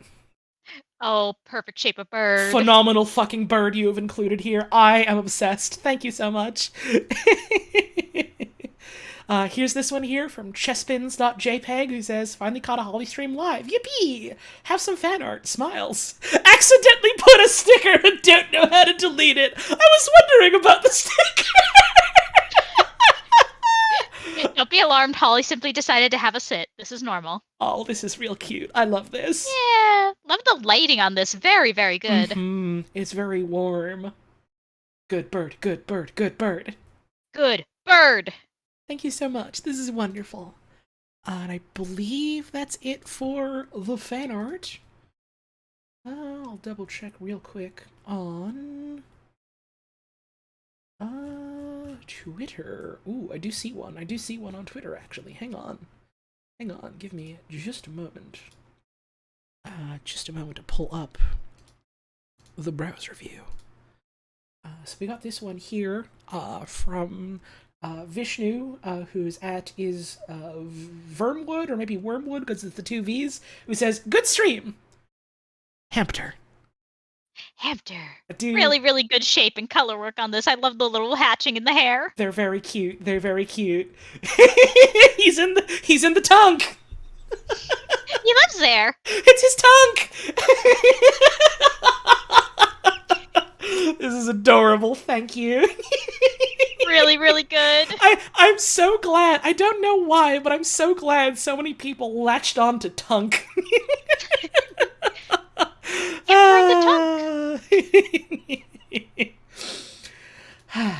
Good stream. Good stream. Good stream. I'm not sure who else is live right now, so I don't know if we can wrangle a raid or nothing. Looks like Mira's playing Dota. we could chuck people at Mira, you know, going from a nice relaxing puzzle time into my dear friend screaming and fighting for her fucking life. little bit of a different vibe. Mira playing Dota is extremely funny, but you need to understand, she literally can't help this. She gets attacked and she screams like she's been stabbed. Didn't you say she had to get, like, a thing for her mic because of it? Literally, the reason why she has a compressor now is because, like, God bless her, she was, like, in an intolerably warm area with no working AC, and her only solace was, like, getting stoned out of her ass, coming to hang out with people in voice call and playing Dota, and then just, like, not able to control herself, getting scared and screaming so loud that it literally was giving me constant migraines. So she had to get a compressor because of it. Awesome. Let's get that raid rolling then. Hang on, I'm gonna start playing the goodbye music. It's been a little bit since I did that, but thank you all so much again for tuning in tonight. I hope you all enjoyed the stream. Thank you for all of the subs and all of the bits and all the tips that we had. I do always very much appreciate your support and your generosity. Thank you for all the follows we had today. Thank you for all the new folks who stopped on by and said hi. Thank you to all the returning viewers who came on by and had a good time again. Thank you for the raids we had today. Thank you for all the wonderful, beautiful fan art. And thank you all so much again for tuning in. You know, whether you're here for just a bit or you stick around for the whole stream, Whether you only hopped in at the start, or you just made it now at the end, whether you're, lurking, or you're having a good time in the chat, whether you're catching this live, or you're watching the VOD, no matter when, where, or how you watch these streams, it is always wonderful to have you here. So thank you for taking time out of your busy day to spend it here with us. And thank you to Puzz for taking time out of your busy day to spend it here with me. I always very much appreciate that, honey. I know you're real busy. Aw, shucks, I look forward to it, and I mean that. Me too. I'm glad you do too. We are gonna commit the ultimate emotional whiplash, and I am gonna chuck y'all on over to my friend Mira, who is playing Dota 2. If you want to watch my wonderful, awesome friend kill people in the video game and then also fight for her fucking life out here, here you go. Keep in mind her streams are 18 plus, so do be mindful and respectful of that. I'd hit on raid by X. Oh fuck! Come on! What's... Good suggestion. Could we do hamper in the tongue for raid phrase? Sure. That works for me. I'm going to be live again next week. I don't have an exact schedule right now. I don't know if I'm going to commit to like an exact specific schedule just because that didn't really turn out so great this week, and so I'm maybe going to try and be a little bit more generous to myself in that regard. But I am going to do streams next week, at the very least. I'm going to do another art stream. We're going to do some more of the commissions that I have to get done. And at least 1 or 2 streams with Puzz, time That's permitting. Me. That's you. Hopefully other stuff. I'd like to do other stuff, but at the very minimum, that's what I'm going to try and do. And I'll maybe have more details about that if I figure out some exact dates for that. So, hey. Maybe I'll see you then. Or maybe I'll see you around some other time, but no matter what happens before we head off, I'd just like to say, have a wonderful rest of your evening. Thank you very much for tuning in. Make sure you're taking care of yourselves and taking care of the folks around you. I hope to see you again soon. Good night. Good night.